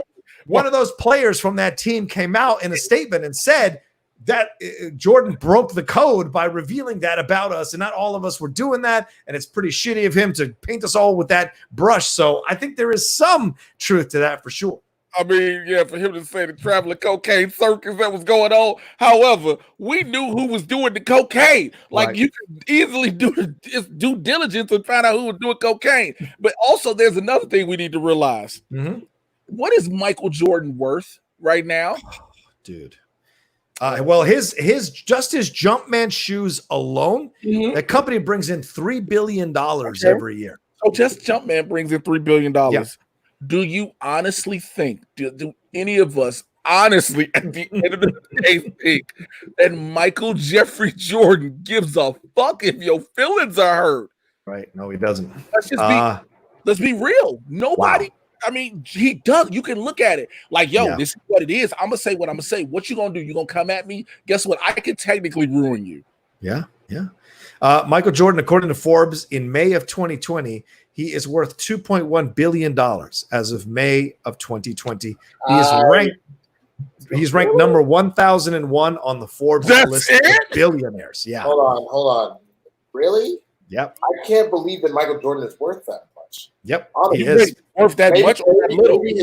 Maybe his companies, but I can't believe that just because I remember when they trust me, whenever a black person becomes a billionaire, it becomes a billionaire. There's a story. Shout out to Dr. Dre. Hey, shout out to Dr. Dre. But that's the whole thing, I'm curious about Dre now because that was even a thing in and of itself, is that he wasn't actually worth a billy. It's that he sold for that much and then he had his own whatever. So like, to my knowledge, the only major black billionaires that are celebrities, because there's the few that are like CEOs for shit that we don't know about, are like Oprah, Jay-Z. Diddy hit it a little while ago. He was riding that cusp for a while. Dr. Dre, they rumored, but again, he may have hit it now, but he didn't when they initially said it. Jordan, they said he was on his way, but he wasn't. The first black athlete they said was actually Tiger, not Michael. First of all, which is kind of crazy to think about. Yeah, because Tiger don't even consider himself full black. But nigga, you was on the news for having your wife whoop your ass. You black. Your white wife. No, your white wife on top of that, right? True, I respect that. But your white part made you cheat because you wanted to watch Grey's Anatomy with another woman. That's your white part right there. That's your white part right there. Hey. Hold on. Go ahead, Jay. Keep going. Okay, we continue. I just felt like I should say that. I got something. Okay, here, let me put this up, see if I can get it on the screen for you, Winston and Jay, and for our fans who are watching right now as well, over 160 y'all. This is where it is. Michael Jordan this is according to May of 2020 in Forbes. He has $2.1 billion. That's his net worth, regarded by most. His total salary during his playing career totaled $90 million, but he has earned another $1.7 billion pre-tax from corporate partners. He just bought a majority stake in the Charlotte Hornets for a grossed up a value of $175 million, and then agreed to sell a minority stake in the Hornets in September last year in a deal that valued the team at $1.5 billion. In addition to Nike, Jordan still has sponsorships with Hanes, Gatorade, and Upper Deck 16 years after he retired from basketball. So seems like there's a lot of revenue there. No, I get it. I mean, that's a lot to come in, and he's still the majority owner. I know he paid a lot out to his ex-wife because he was out here tipping. They didn't talk about that at all during the dance that he was out here. Did you read Jasmine talked about that? Yeah, it's good reference. Good segue there, Winston. Yeah, Jasmine, his daughter, joined Essence for a Facebook Live chat last week. She opened up about The Last Dance and the fact that you don't see her mom, Juanita, in The Last Dance. By the way, I knew Juanita as much as I knew Michael during that time in the 90s because they highlighted her a lot in a lot of magazines. She said, at the end of the day, if you'd ask my mom, she lived it. There's no need to go down memory lane and bring up everything that has already happened when the proof is in the pudding. She was at the championship. She was at the retirement ceremony. We saw her in her glory. So no, I don't think there's a need to rehash it and go through it all. She already lived it. He's always himself. Read that as you may. No matter what, my father is always going to be true to who he is and mastering his craft. So there you go. So she wasn't a part of it because they say she already lived it, but Juanita got $160 million. There you go. Okay. Yeah. Juanita ain't got to explain shit to none of y'all. Yeah, I wouldn't say a word if I got $160 million. You know what I'm saying? Think about it. She ain't got to take care. Technically, the kids are grown. Yeah. Juanita ain't touched that $160 million yet, probably. Right. But I would even argue that she probably took like half of that shit, put it in something, and just let it grow for her, so she never has to do a single thing the rest of her life. Yeah, good point. She's literally a smart woman. Is a smart woman. Right. Somebody told them, yeah, Juanita is definitely a very, very smart woman. Like, name drop. She know, I know her personally. But at the same time, you saw me do the name drop. So I know. You saw me do it. You saw me do it. But at the same time, like, she probably got up. Somebody was like, oh, they been to do a documentary on your baby daddy on ESPN. And she probably had ESPN blocked for 5 weeks because she was like, I don't need this in my life, and then got it back. Like, do you understand? You got $160 million. You can do a lot, okay? True. Especially with adult kids, you can do a lot. You can do a lot. We've got two StreamLabs that have come through here. Tavishka Productions donated another $1, and he said, here's another $1. If I can't stop you, then can I at least pick the song? If so, can you sing Come and Get Your Love by the infamous Native American band Redbone? Do you guys know this? Yeah, that's the one that's at the top of Guardians of the Galaxy. Oh, right.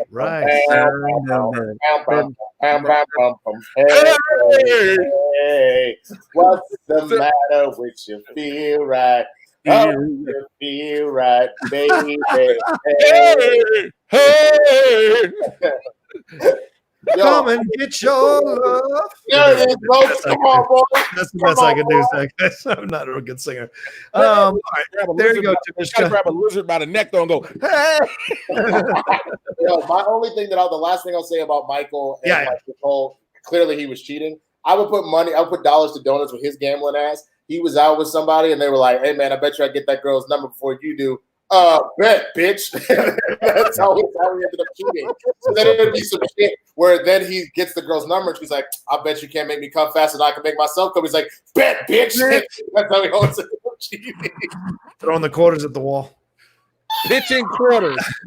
You will respect that sport, okay? Oh, pitching quarter. Oh, I apologize. Pitching quarters. It is a hood classic. You will respect it. That guy's my favorite. You will respect Bob from the count. All right, I'll respect Bob from the count. He was a security guard. Please. I play dominoes. I mean, that is the most hood thing I've ever heard Rocha say ever. Like sometimes, with the exception of when Rocha speaks Spanish, a lot of times I'm like, that was the widest thing I've ever heard. And now hitting me with the, I throw bones. I'm like, bones. No, he didn't even say bones. He just said dominoes. See, he understood. That's because Latinos don't call it bones like we do. They call it dominoes. We call it bones. I respect it. Yeah, Black Lana. I got you. Yeah, that's right. What's the other one? Spades? Is that the other one? I played spades in the military for 8 years, man. That's what he was in back down in Black Lana, bro. That's right, bro. Lost a lot of money to you guys.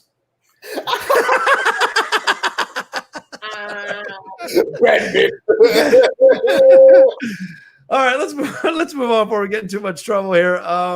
And one last StreamLabs that came through. I want to read it for you guys. It is from Fillmore Pockets. He just donated a few bucks and said, keep up the great work, fellas. Thank you, Fillmore. Really appreciate it. It's very kind of you. We got over 60 of you all in here? Yeah, 160 all watching. Please give us a likes. Come on, we're only at 81 likes or 90-something likes.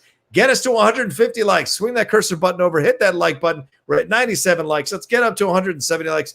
Give us some love. Am I missing any of your super chats? I want to make sure I'm not missing anybody's super chats. someone just donated here, down here. That's right. Eric Kirby. He said, hey, guys, is it true the reason LeBron left the Cavs the first time is because Delonte West was sleeping with his mom? I mean, well, that's a pretty prevalent rumor that, like, I mean, I'm not going to say no. I don't know. I mean, I want to believe, honestly, I want to believe that a mother wouldn't do that to their kid, especially not their kid that is out here about to be the next Michael Jordan or as close as you're going to get. Right. But at the same time, I have watched a lot of 90 Day Fiancé, and if you knew how many of these grandmas out here hitting these 20-year-olds, I don't know, man. Like Delonte West before he slipped into his full mental health issues. Yeah, had swag, bro. Like, did you ever see the video of him stoned at the KFC rapping about the hot sauce in my bag, hot sauce in my bag? Like, maybe she like a hood nigga. I don't know. Wow. If I was Delonte West back then, I get it. LeBron looks like his mama, which is not speaking a lot. But I will say this. If you had the opportunity to bust LeBron James' mama down, knowing she got some LeBron money, who wouldn't? Tear Gloria James' ass off. I hit her with a do-rag on. Like, listen. Use your full name. Well, you're not allowed to meet LeBron James now. Now, man, I mean, you used your Christian name, for God's sakes. You in some trouble now. You in some trouble, son. Tell you something right now, boy. I mean, I believe Delonte. That ain't just that's some rant. That's not an urban legend. You just can't make that up though. Yeah. Like who makes the out of all? Listen how asinine it sounds. Yeah, that's why you know it's true. That's how you know it's true. Like nobody can just sit up and concoct like, "Hey man, Delonte fucking your mama." What? Like not only that, it's the fact that like of all the players, Delonte West. You know what I'm saying? Like I know I just like put on his swag, but like you can't make that up because otherwise, why isn't she out here like trying to get with like Dwayne Wade? This is before he met Gabrielle Union. You know what I'm saying? Like why isn't she out here trying to holler at or hitting old Della Dadova? Like you know what I'm saying? Wow. Well, here's I found an old Bleacher Report article about it, and they were talking about the 2010 Eastern Conference semifinals where LeBron shot a combined 340 from the field in the final three games. And he moved around indifferently around the court at half speed during some of the most critical moments of the game. And it was only later that it was revealed that Delonte West's rumored affair with Gloria James, LeBron's mom, seemed to explain LeBron's statistical deterioration. As LeBron fell, so did the Cavaliers. Is there any substance to these ludicrous rumors? Calvin Murphy later stated in a radio interview that, unfortunately, my sources in the NBA tell me that the rumors are absolutely true, and my sources, and they're legit, tell me that the only people that didn't know it was happening was LeBron and me. Wow. Wait, so you didn't tell me? I'm concerned now. I'm genuinely concerned. Because you know how when you get to a certain level of money and power, you can make scary shit happen. Like one of my favorite lines from Archer is when Mallory Archer says, if you keep this shit up, you'll wake up tomorrow under a different name in an insane asylum, and no one will fucking believe who you are. I honestly believe that from that point forward, LeBron started poisoning this dude until he developed a full-blown mental breakdown and now is living on the streets. Can you imagine? You coming back from a road game, right? Yeah. You get off the plane and your mama is there and you try to figure out why your mama is at the game. Yeah. You think your mama there to see you. Like she got some news to tell you. She was like, no, go ahead. I'll catch up later. Only to find out. Here's the crazy part. The article kept going and said that Doc Rivers signed Delonte West during that year to play for the Celtics because he wanted to sub him in to mess with LeBron whenever LeBron was going to hit a free throw. That is evil. Doc Rivers might now be my favorite coach in the NBA, bro. That's amazing.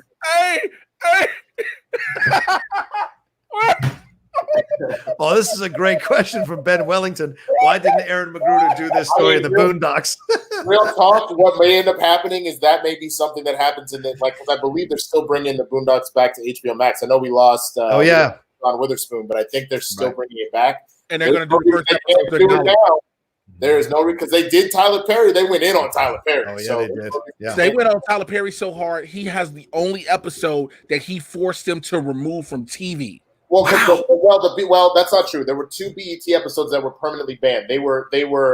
You can get them outside of. They were in season 2. They went in on BET, and so. But they never aired. They never made it to air. Okay, but I know the Tyler Perry one aired, and they were like, "You got it pulled." Mm-hmm. Yeah. But wait, the fact that listen to what I'm saying. How can your whole team, the janitor at the arena, know that Delonte hitting your mama, the Gatorade dudes, know that your teammates. Jay, the episode of the Boondocks when Granddad's with the hoe, and every time they walk by. I'm telling you, she's a hoe. How do you do that? When they're walking down the street, all the other dudes are like, every time LeBron's mama walks in, and LeBron's like hugging his mom, and shit, everybody's like, oh, shit, they go Delonte West bottom bitch. Oh, I'm telling you right now. I'm telling you right now, that's coming in the Schmodown somewhere, somehow. Someone's going to full heel and bring it and sleep with somebody's mom or bring in someone's ex-girlfriend to be a witness in the front row. So I dare you, that's coming, or someone's ex-wife. I'm telling you, it's coming. Listen, I can see it happening, and I swear to God, I would give dollars to donuts for certain people to do it. I'm like, yo, how much is it going to take for you to fuck his ex or fuck her ex? Like, what is it going to take for you to do? But anyway, can you imagine like his mama come in the locker room? Like they think it's important, and everybody putting towels on, and Delonte the only one that's slowly putting the towel on. I mean, terrible. Terrible. I was like, "What's up, baby? What's up?" What? That's my mom. Like LeBron, mama slapping Delonte West on the ass, talking about good game, but she ain't talking about on the court. Like, do you understand? Yeah, he ain't wearing shorts when she does it. Yeah, exactly. Let's see. Andy Burnett says, Packer fan here. Winston signed Dak and trade Zeke. Jay, at least you had the 90s Bulls. Rocha, much love. Thank you, Andy. I appreciate it. We don't need to trade Zeke. I mean, he has his own set of stuff, but he's still producing. As long as he produces, he's going to get some leeway. I don't think you do. Randy Cost is bogus. He in the comments going, he quoted Future. She belonged to the street.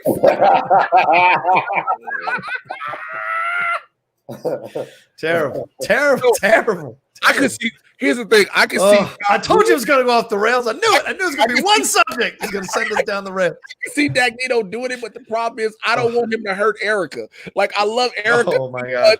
And, like, then Julie be ready to cut him because of that. And you got Riley around here like, what is happening? All he got is a bottle of wine and Leia. Like, I'm confused. Like, like real talk, you know who I actually think would do it? It wouldn't be Dagnito. I think it would actually be Shannon.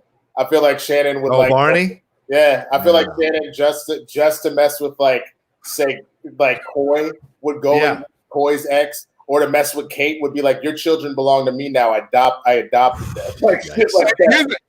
Because Coy and Sheena ain't together no more, which is really a hard thing to accept. Oh no, really? Hey, really? Oh, that's a shame. I didn't know that. I only made that up because I thought everything was fine. I take it back.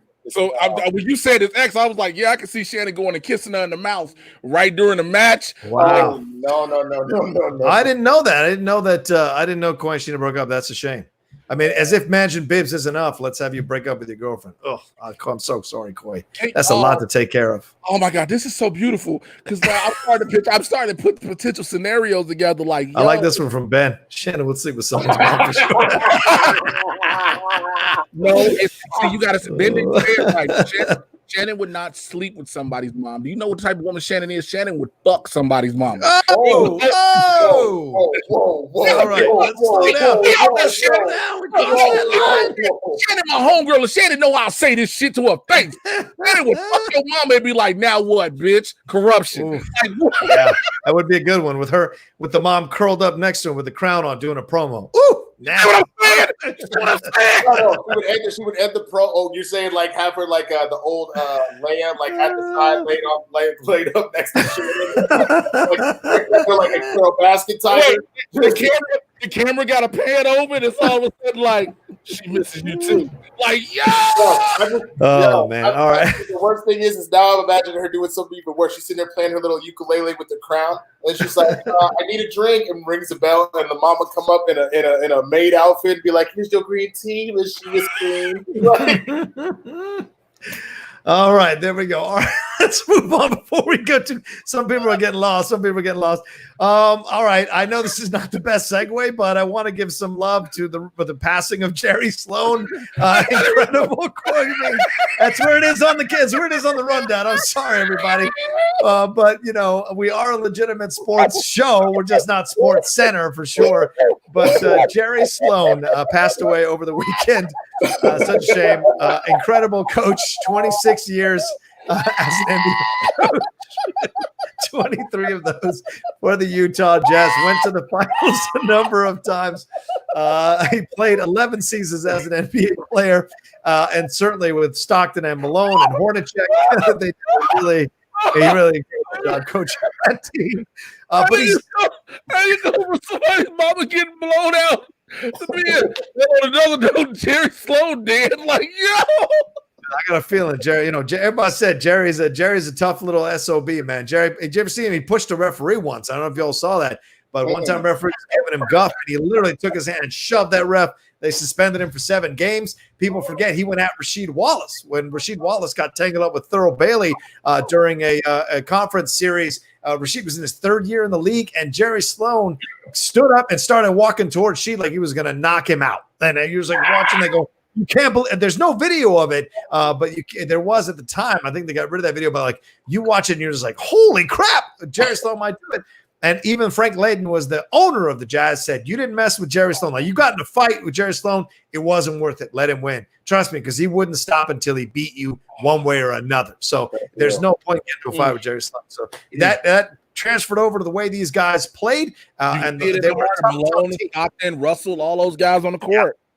A lot of confidence those guys had in each other. They played tough. They played rough. That's why when someone says to me the Utah Jazz weren't really a great team, I kind of have to laugh my ass off. Those Jazz were a damn good team, and they were great players. They just met a better team in the Bulls. That's the only thing that happened those 2 years. Or the Jazz were going to wipe the Pacers out or whoever, or the Knicks out for sure. The Jazz were just so damn talented. It's just that Jordan and the crew were a little bit more talented than them. But Jerry Sloan, incredible coach, never named NBA Coach of the Year, never won a championship, but revered very much so by everybody in the NBA. I would actually make the argument. I don't think that Bulls team was more talented than that Jazz team. I think you just had Michael Jordan. And remember, Michael went into another gear. He just went into another gear. The Bulls, Sloan was a Bull. His jersey's retired by the Bulls. Yeah.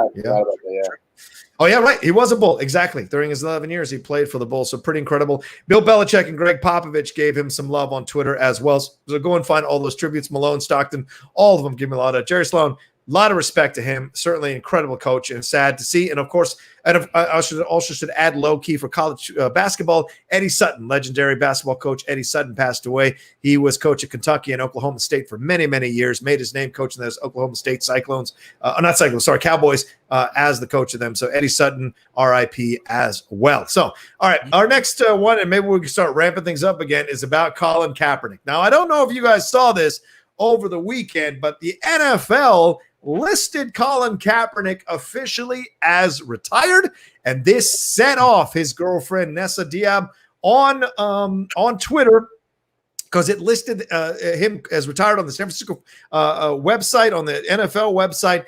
She tagged Commissioner Roger Goodell and the NFLPA and said the NFL commissioner and the NFLPA are lying on their NFL website claiming Kaepernick, quote unquote, retired. Colin did not retire. You cowards blackballed him because he peacefully protested against police brutality. He's a Super Bowl quarterback and should be playing because his stats show that. And then he said, thank you to everyone. And then she replied when people went at the NFL after that. She said, thank you to everyone who held the NFL accountable for falsely reporting that Colin retired on their website. They heard you loud and clear because the NFL put the accurate description that Kaepernick is an unrestricted free agent. Tell them to stop denying him employment. This is true. The NFL changed it after the backlash from retired to UFA. So pretty incredible stuff here. It tells you the power of social media.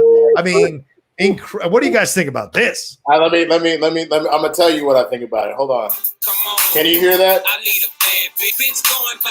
That's a bad bitch. Now that's a bad bitch. Girl, you a bad bitch. Girl, you a bad bitch. All right, there we go. That's the 6 seconds we get before we get demonetized. No, I know. That's all we needed. Yep. Because real talk, I just have to say, like, you want to talk about a ride or die. Yeah. And whether you're a guy or a girl, whoever you're into, you need someone that will fight for you like that before you even get a chance to fight for yourself. Yep. And that is fire, because she did this once before when they were all up on top of him like this. Right. And to do it again and to force the NFL's hand like that, oh man, that is amazing. Well, yeah, she's a ride or die. She that Bonnie to the Clyde like you won't. But there have been times Vanessa's mouth has messed up some things. Remember, Colin was gonna get signed by the Ravens, and she the one put out that thing about Ray Lewis and all that, and then they changed their mind. Remember, Colin was finna have that gig.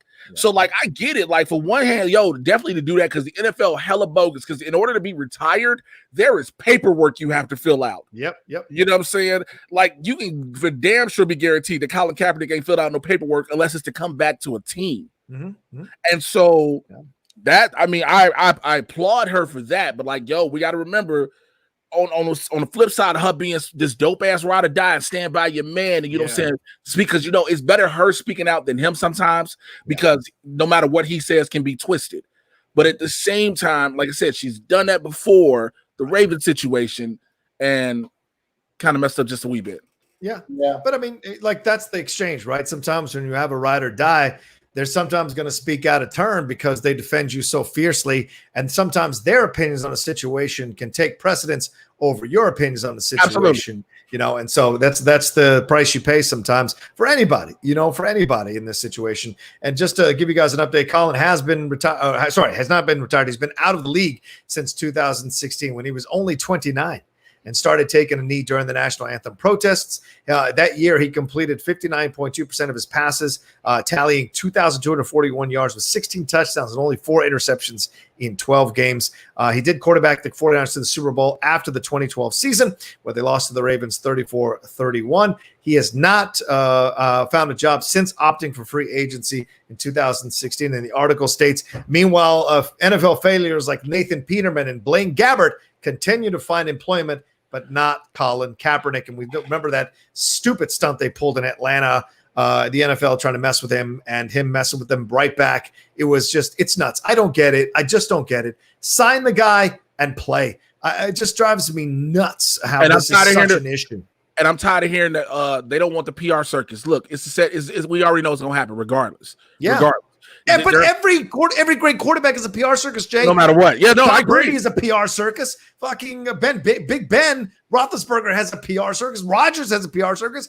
All these guys have PR circuses. There'd be no difference than with Colin Kaepernick coming in and seeing what he can do. And when did we become such wimps? You're the NFL. You're supposed to be tough as nails, the man's man, lifting all them weights, slamming into each other at high speeds, tackling people and going crazy and showing off. You tell me you can't handle having a guy in camp? Give me a fucking break. Are you strong or are you not? Just drives me nuts, man. Well, it's because people in the NFL like that, those higher ups who do this, would rather protest not wearing a mask. So that's a.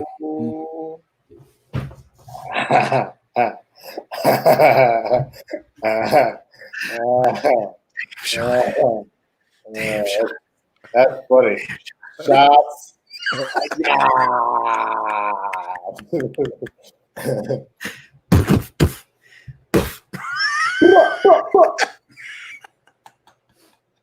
think he DMX'd you, man. He DMX'd you right there. Either way, my point is that they need to, there's so many terrible fucking quarterbacks in the NFL. They got to hire some. They got to find a way to hire Colin and put him on the team, for God's sakes. It's just mind-blowing to me how many terrible backup quarterbacks. Flacco, I would rather sign Kaepernick over Flacco in a heartbeat right now. So it's just mind-blowing to me. And look, and Cam Newton's still without a job. I think Jameis is still kind of working things out. So it's interesting to me all around about this stuff. So, all right. What's interesting? I mean, what do they all have in common? Okay. Yeah. Well, you can say this. Listen, Ryan, you can't. You got to mix politics and sports when it comes to Kaepernick. That's part of it. That's part of it. I hope you're being sarcastic, man. I hope so, because I hate that statement. Take politics out of this, or take politics out of it, because politics are ingrained in every single thing you see, entertainment-wise, whether it's sports, movies, television, anything. So people got to chill with that. Yeah. But also, guess what? Like, real talk, and I'm just going to say it. I mean, I'm black. Guess what? Every single thing that I do, single motherfucking thing is about everything politics. I do is political. I don't everything, no matter what. That's just how that goes. So I get it. If like people that don't come from a particular, it could be social, economic, it could be race, it could be gender. You have to deal with it. Orientation. You may not have a situation where you have to be political, but guess what? Unfortunately, I always represent black people. That's just, it is what it is. Whether or not I should. Yeah. So don't give me that. Oh, we're all just one race, the human race, because you're a fucking lie. Because as soon as I step out the door, I'm seen as black before I'm seen as any fucking thing else. Same people who do that shit about comic book movies. Keep politics out of my comic book movies. Maybe you ain't know what the fuck they were made for in the first place. There we go. All right. Jay and Winston dropping the hammer. I can't speak on it. I'm not black, so but I respect Latino things though. I can. I mean, you definitely can. I can. Latinos with good haircuts. That's right. How are you doing this in the quarantine? His girl is hooking him up. Yeah, his what? His girl. My lady, she's cut me. She's cut the hair. She's cut my hair twice now. Yeah. She hooking him up on the cuts, bro. I know, bro. She around here with the bip, bip, bip, bip. You want to talk about ride or die? That's my ride or die, son. I know. Yo, she still don't like me to this day. Like. She's warming up to you as we do this show. That's Did you ever know what happened, Winston? Winston. Awards. Winston. The first year of the Schmodown Awards, when Ethan had the belt and Ethan had won, John said something. He said something, and I went back at him hard. And he did. He had to hold her back, like that Patrice O'Neal joke was like, when black people try to get a black woman to get shit for you, and he was like, my girl was like, ready to charge. My girl, hold her back. Well, Jay's not 100% portraying correctly. Jay got on stage, started talking crap about me with Ethan, and then I went at him, and then he went at me harder. And then, I mean, that's what I do. And I know. But see, my girl was still learning that about my interactions with certain people. So when Jay tried to come apologize or say hi, she's like, "Get them out of here! Get them out of here!" So she was gonna mount. She was gonna climb Mount Washington and burn it to the ground. She was absolutely gonna. I don't want to mess up a monetization, so I'll just go. Now that's a bad chick. That's a bad. I'm not calling Lady Outlaw the B word, even if it's in a positive way. I'm saying she's. Thank you. Thank you very much, guys. The Streamlabs and the Super Chats are still open. Keep sending them in. Keep giving us some love here. Trying to get these guys get a little bit of cash for them here on the holiday, and let's get the likes up as Sean Berto is saying as well. We got over 175 of y'all watching us live, so please swing that cursor button and hit that like button. We only have 117 likes. Come on, now. Somebody in the comments, hella bogus. Arkham O, look what they put in the comment. What he's saying? Let's get those likes up, y'all. Snyder fans got your Snyder cut, huh? Okay, all right. Talking. Ouch! But yet you have brothers in Atlanta, Rook. Oh, I do. I have brothers in Atlanta. All right, let's move on. Let's move on to the next thing. I really want to talk about this. That is Holyfield versus Tyson 3. I can't believe this is legitimately possibly going to happen. We saw a couple of weeks ago, Jay and Winston, Mike Tyson training, doing his thing, and it was scary as hell to watch in a confined space, seeing how fast he is. We did speak about Tyson earlier being at AEW, but seeing him train at this stuff was incredibly scary. And not to be outdone, apparently Evander Holyfield has called on Vladimir Klitschko to help him train for a comeback. Let me remind you, this is not Rocky Balboa, but these guys are trying to do Rocky Balboa because Evander Holyfield is 57 years old. He wants to come back for an exhibition match against Mike Tyson, who's 4 years his junior and 53 years old. These guys are apparently trying to figure things out to set up a third fight between them. Antonio Tarver, who of course appeared in Rocky Balboa as Mason the Lion Dixon, said said he can also be seen putting Holyfield through his paces. He's saying the real deal is back, baby. I don't think it's a good idea. Someone's gonna die. Like real talk. Do you remember? God, what was the name of the movie where they had essentially Rocky versus grudge match. Yep. Someone is gonna die. This is a terrible plan because the thing is, I bet you they both clearly Tyson can. I bet you Holyfield can still hit that hard. Their bodies can't take that. Yeah. Their bodies cannot take that. Wait a minute. It's gonna be the Stinger Brawl for all. Oh my god.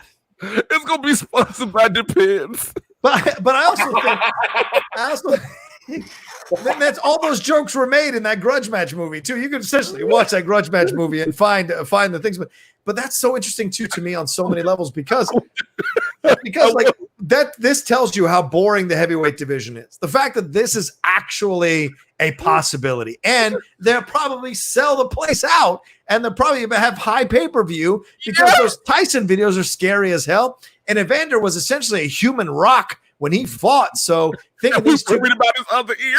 Yeah, right. And those guys are actually legitimately have become fantastic friends. They are so fun to watch on social media. And when they get into any of those documentaries or they talk in interviews, they have great chemistry with each other. I think they're in business with each other too over some kind of barbecue sauce or something or hot sauce. They work together. So to see them going at each other in the ring one more time, I'll be honest with you, I would absolutely watch this thing. So I would watch it, but in the same way that we feel some type of way about people just getting killed on camera that we see all the time in the news and shit, we will literally watch legal murder. I can't tell you who, but someone will die. Like that'll actually be the tagline. Tyson versus Holyfield III. I just want to watch it just to hear either Mauro Ronaldo or Max Kellerman's commentary when one of them just dropped. Just to hear Mauro Ronaldo go, Mamma Mia! And just to follow up on this, and this is why the world is a crazy place. Mike Tyson was on Young Money Radio, the Young Money Radio show, which is of course hosted by Lil Wayne. You gotta stop right there. You can't go no further. Mike Tyson was on the Young Money Radio show. He was. By Lil Wayne. Lil Wayne. That's absurdity in itself. Oh man. And he was by the way, Lil Wayne best verse on I'm on One. He's got the best verse on I'm on One. But he was being interviewed, Tyson was being interviewed by Lil Wayne. And they asked him, would you be open to have a Holyfield as your first adversary back? Because Tyson wants to come back now, 53 years old. And Tyson said, nah, we got many guys. Listen, we've got so many guys that we want to do this with, man. We're in calls. We're doing business with guys right now. You're not going to believe the names when the names come out sometime this week. This was this week. We'll have the contract done, and whatever money we get, it's going to somebody else. So doing it for charity. I'm not going to make any money. Probably the company, my wife, because she's partners with me, she'll make some money probably, but my money is going to charity. He says, I'm feeling better than I've ever felt in my life. God has been merciful to me. Man, I'm going to get on with it. I'm looking good. Yo, Wayne, I'm 230 pounds right now. I'm just getting ready, and I'm going to take this money and help the homeless and help help these addicted brothers out there, get them out of this cycle. So he goes, I know I've been homeless and I've been addicted to drugs, so I know the struggle, and not many people have survived like I did. So, from a good place, man. Bitches, I absolutely love that. Like that's one of those situations where, because someone put in the chat and I was bound to agree that maybe they're strapped for cash, because why do you do this? But this is purely for the love of the game.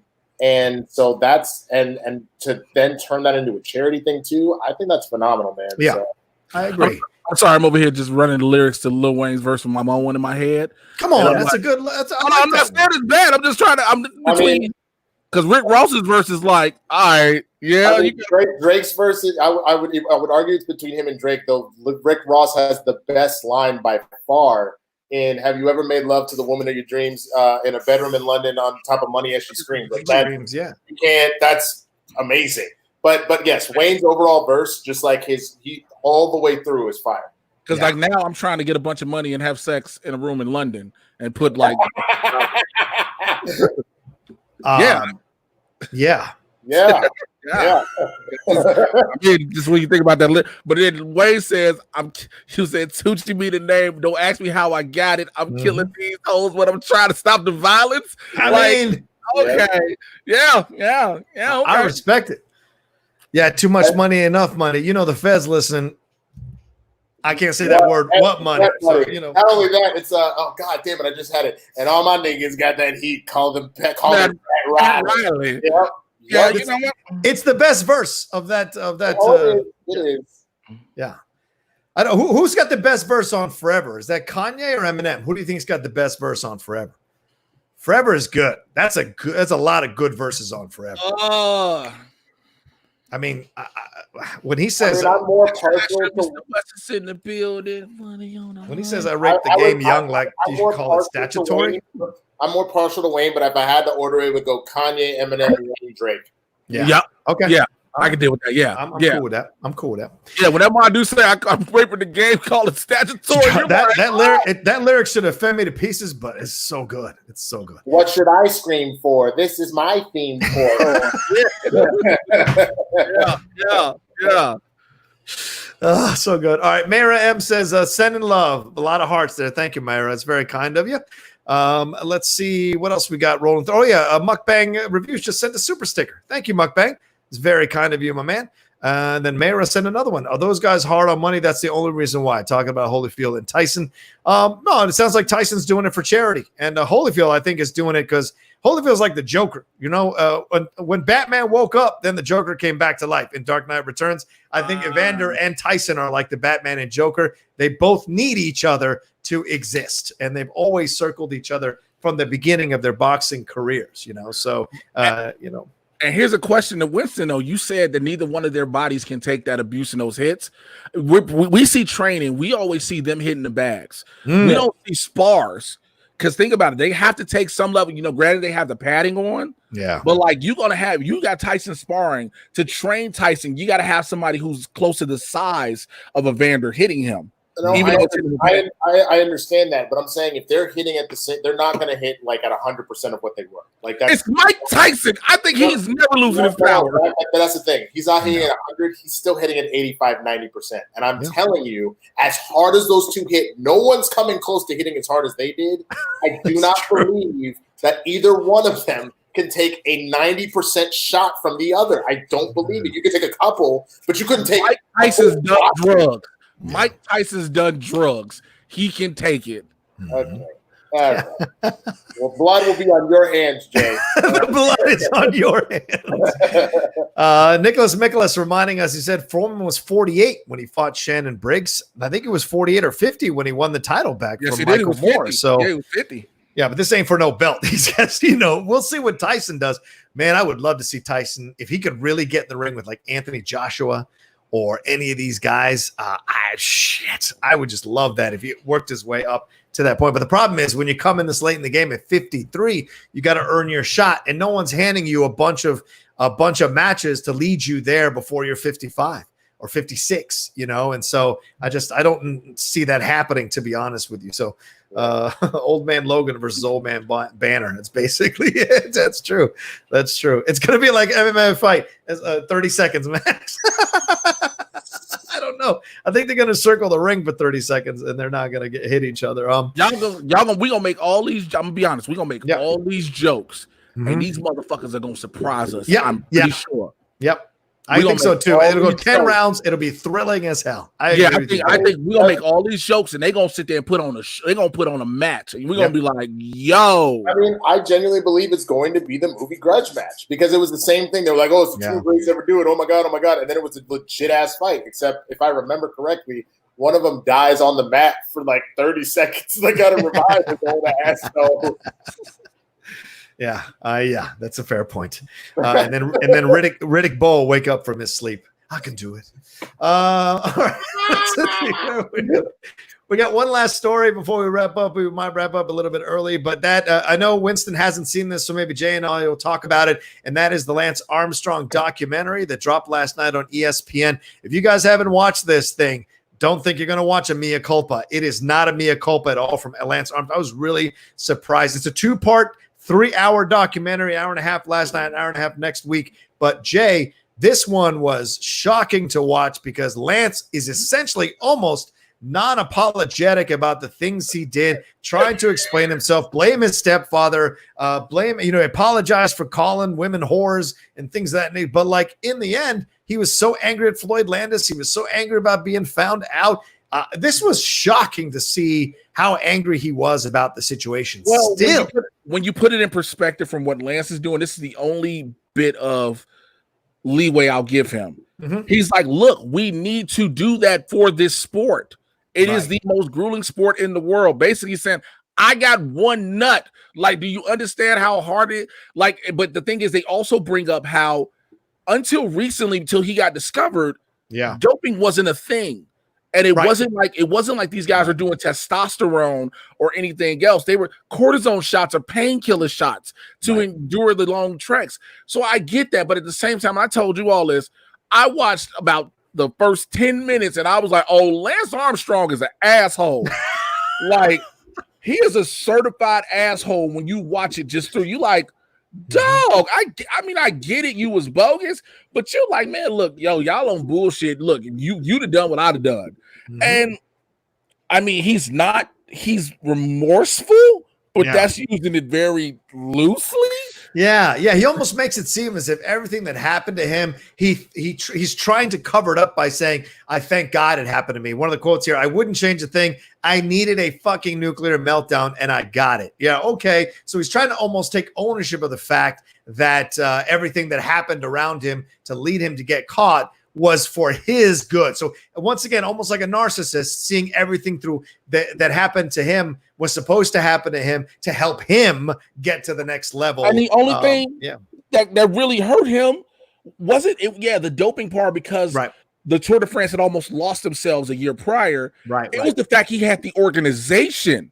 Yeah. He had the foundation. I guarantee you, if he didn't have the foundation, this wouldn't have been as big of a thing. It'd have just been he's just gone from the sport of cycling professionally. It was the foundation that got it. Because first of all, the United States Postal Service was like, hey man, listen, we're gonna go ahead and sponsor you because we ain't got shit else to do with this money right now. Yeah, no one else wants to come ride for us. Nobody want to ride for us. We don't want you to ride. Like, that's literally how he was trying to get back when after his cancer remission. And he showed that he was healthy. He was trying to get on teams, and teams was like, all right, so we're going to give you about 50 grand. He was like, I'm Lance Armstrong. I need this dough. They was like, you just had cancer. Calm down. Yeah. He was like, but I'm Lance Armstrong. And you make a point, Jay. I mean, you mentioned the foundation, and for those of you who don't know, it's the Live Strong Foundation. Lance was very big part of creating that and putting it in motion, putting money into it, and it was for cancer awareness, to help people get treated for cancer, to help people who had cancer. You know, it was an incredible foundation led by a lot of caring people who wanted to help people who have cancer. You know, my father died of cancer. I loved the Live Strong Foundation. I thought it was so positive. I was one of those that believed that Lance was being unfairly attacked by these people, because the French can get real jealous when you win their race. And I thought, because there have been other Americans who had won, Greg LeMond, other Americans who had won in cycling the Tour de France. So I thought they were just unfairly coming after Lance because they couldn't beat him. Yeah. And then you find out all this stuff, and it was a rude awakening. Hey, man, you can get a Live Strong band right now on Amazon for $6. I'm sure you're right. It cost $5? Like, he's hurting, bro. But I'm sorry, it's $5.48. So, but you can get a 3-pack for $10.97. Right. Like, I'm gonna order one just to see how people come at me. Like, why you wearing this band? I'm like, yo, it was $5 again. Well, and he's still, he's mad about the way he was forced out from the foundation. He's still upset about that. He thinks that he did so much for that foundation that they should have essentially just kind of punched him a little bit, but let him still be a part of it. So he's incredibly mad about being kept out of that foundation. They probably had their suspicions as it was going along, and they didn't want to ruin the brand name. So you got to get rid of the guy who's been cheating. It just shows poor form, rather, to have a guy like that be the face of your foundation, who had caused these kinds of issues. Well, the French were shitty because of what had happened to their team. Remember, their entire team got called out for doping. And so Lance comes back and he's knocking out these time trials. He's killing the prologues. But then they were like, yo, the only way, the fact that French reporters, Winston, were like, look, the only way a man who has had advanced stage 4 testicular cancer. The only way you come back to win the Tour de France, which is actually a very grueling thing because it's 21 days straight, something like that, is with help. And they were like, no, there's no way in hell.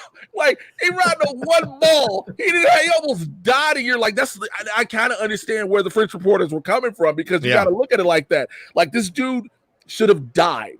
Yeah. He should have died. He went through the surgery to have it removed, had to have brain surgery following that, went through extensive chemo for the lymph nodes on his lungs and whatnot. Right. And so then to come back and win, but at the same time, I don't know why he just took something that gave him red blood cells. That's the only thing that's the thing I think for me throughout it all is the most baffling. Well, and here's the thing, Lance isn't struggling. And this is something you guys should know. If you don't know, Lance Armstrong has a podcast that is currently making $1 million in revenue for him, the podcast. And he invested $100,000 in Uber before it took off, and it has netted him tens of millions of dollars. So Lance played this thing, as terrible as the guy he is, he played this thing financially really well for himself. And he paid off all those lawsuits that came at him. And here he is still making his money, and he's totally fine. And, he sometimes, like that Icarus documentary that won an Oscar came out 2 years ago about doping. He presented a number of those screenings across the country. So in a way, people kind of feel like what he did was bad, but they don't think it's like super bad. And so he's kind of been getting away with this. So the bitterness, Jay, like you said, it's still shocking because he seems to have come out of this for the most part unscathed. And his financial his ability to make money has not necessarily been hindered. Well, so you got to watch the first 5 minutes because when they're talking to him, the first 5 minutes, he's like, after a while, you get used to people just being like, hey, fuck you. First of all, he said so many fuck yous in the first 5 minutes. It really did. My God. Y'all thought Jordan cursed in the documentary. Yeah. But he says, this is how bad he said it was. He said he went to a bar. He was out. He was about to leave. Him and his friend, they were finna get in an Uber. Mm-hmm. And one dude stood up, was like, yo, ain't you Lance Armstrong? And he was like, yeah. And dude was like, fuck you. And a bunch of other people started following him with the fuck yous. So Lance calls the bar, says, here's my credit card number. Yeah. I want you to take care of all their bills. You only got to do one thing. Tell them Lance took care of it and to have a nice day. Yeah. I mean, that's pretty savage. I fucks with that. That's what you do, man. You kill him with kindness. Like, honestly, don't get me wrong, he deserves all the bullshit he's getting from people. Yeah. But that's the thing. We need those stories. Like, we need those to better ourselves. So to hear that it was all a lie, like, it hurts. But the way you get somebody that's doing that, you other cheek that shit. And to me, there's knowing who he is and all the fuck yous and shit that y'all said he does in this documentary. Yeah. That was less Jesus, and that was more like someone was calling him Lex Luthor in the chat. Like, that's some Lex Luthor shit. Oh, don't worry. Lex has got it. But John, you watched it like I did, and you see, like I said, I kind of understand why he did it. Again, when you look at, remember, there's a part in part 1 for those who've seen it. Again, this isn't like a movie with spoilers. Yeah. They show you cyclists lying on the ground, laid out like you don't know if they're dead or just injured. Yeah. And like, this is something you're doing. And again, yes, you're supposed to be pushing yourself to the peak of physical performance with this, but let's just be realistic.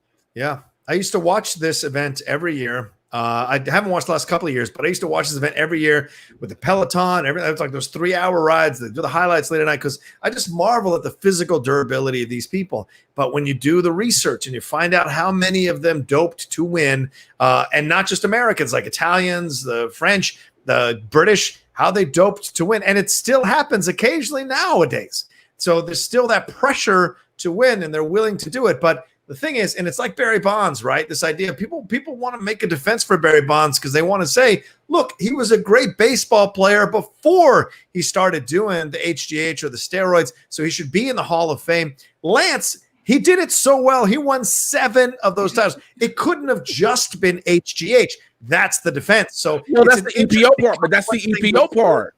But that's the EPO part with the red blood cells to give the oxygen to the muscles to allow him to go farther. So, you take human growth hormone. I don't, and again, this may sound like people think I'm just trying to be funny. I don't have a testicle. For men, testicles produce part of our hormones. Right. So it is a hormone balance, hormone therapy in a sense. It's going to add some performance, but the man is not functioning at 100% off normal capacity anyway. I get it, but everybody was like, yo, you just out here cheating the whole sport. You're like, you got a whole country eliminated at one point. The country that sponsors the race. Yeah.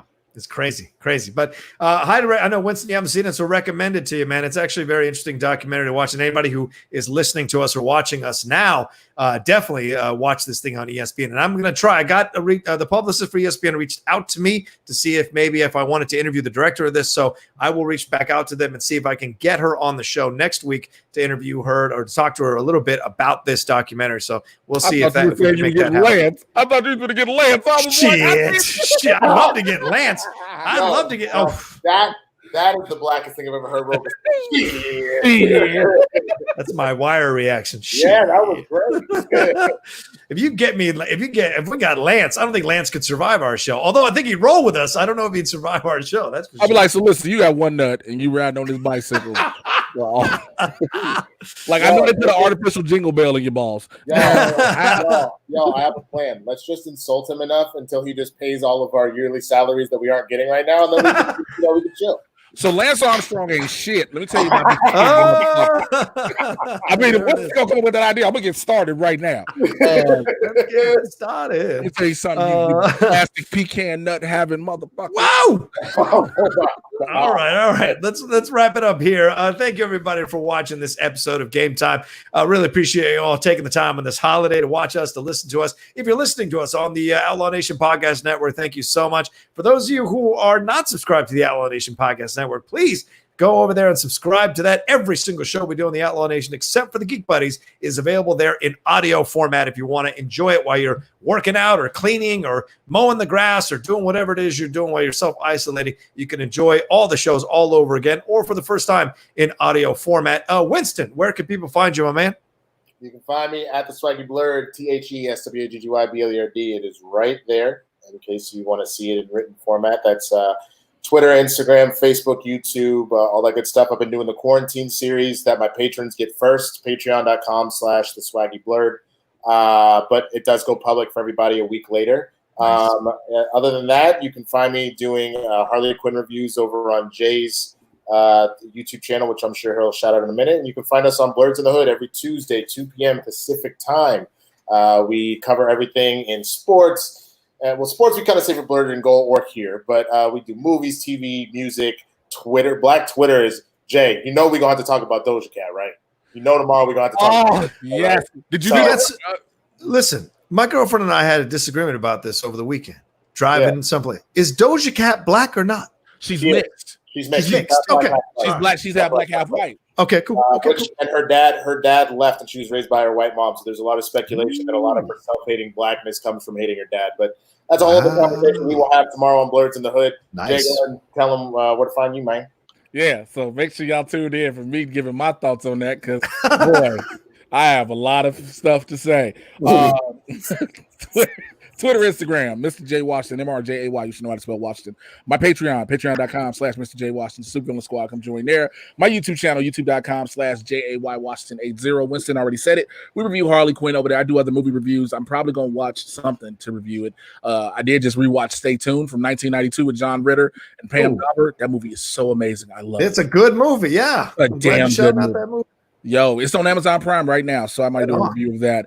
Also, Blurs in the Hood, yes, tomorrow, but also after the episode airs live, we will have up our interview with the other two showrunners of Harley Quinn, Patrick Schumacher and Dean Lorey. We got a chance to talk to them, and when I tell you, we only expect to normally talk to these guys 15, 20 minutes. That's literally what I pitch them, and we almost talked to Dean and Patrick for over an hour. Close to an hour. So it's a very great interview. It won't be in the episode. It will air. It will come up on the YouTube channel for youtube.com/Blurs in the Hood. It will come up immediately after the episode. So about 3:30-ish, I'll say it'll go up there because we might go over it. You never know. So 3:30-ish, like 3:30. I can't because that's the other place you can find me. In the Schmodown. I've got a match for the tournament coming up at 3:30 tomorrow, so we're gonna have to end on time. Oh, who's you got tomorrow? I don't know if I'm allowed to talk scheduling, but okay. I do. All right, never mind. All right, not to just spring that on you, Jay, but yeah, I'll have to go right at 3:10. And I'll come back and do Harley Quinn, but I have to. Okay, I was like, nigga, you just go talk this guy. But I have to go do the match. There you go.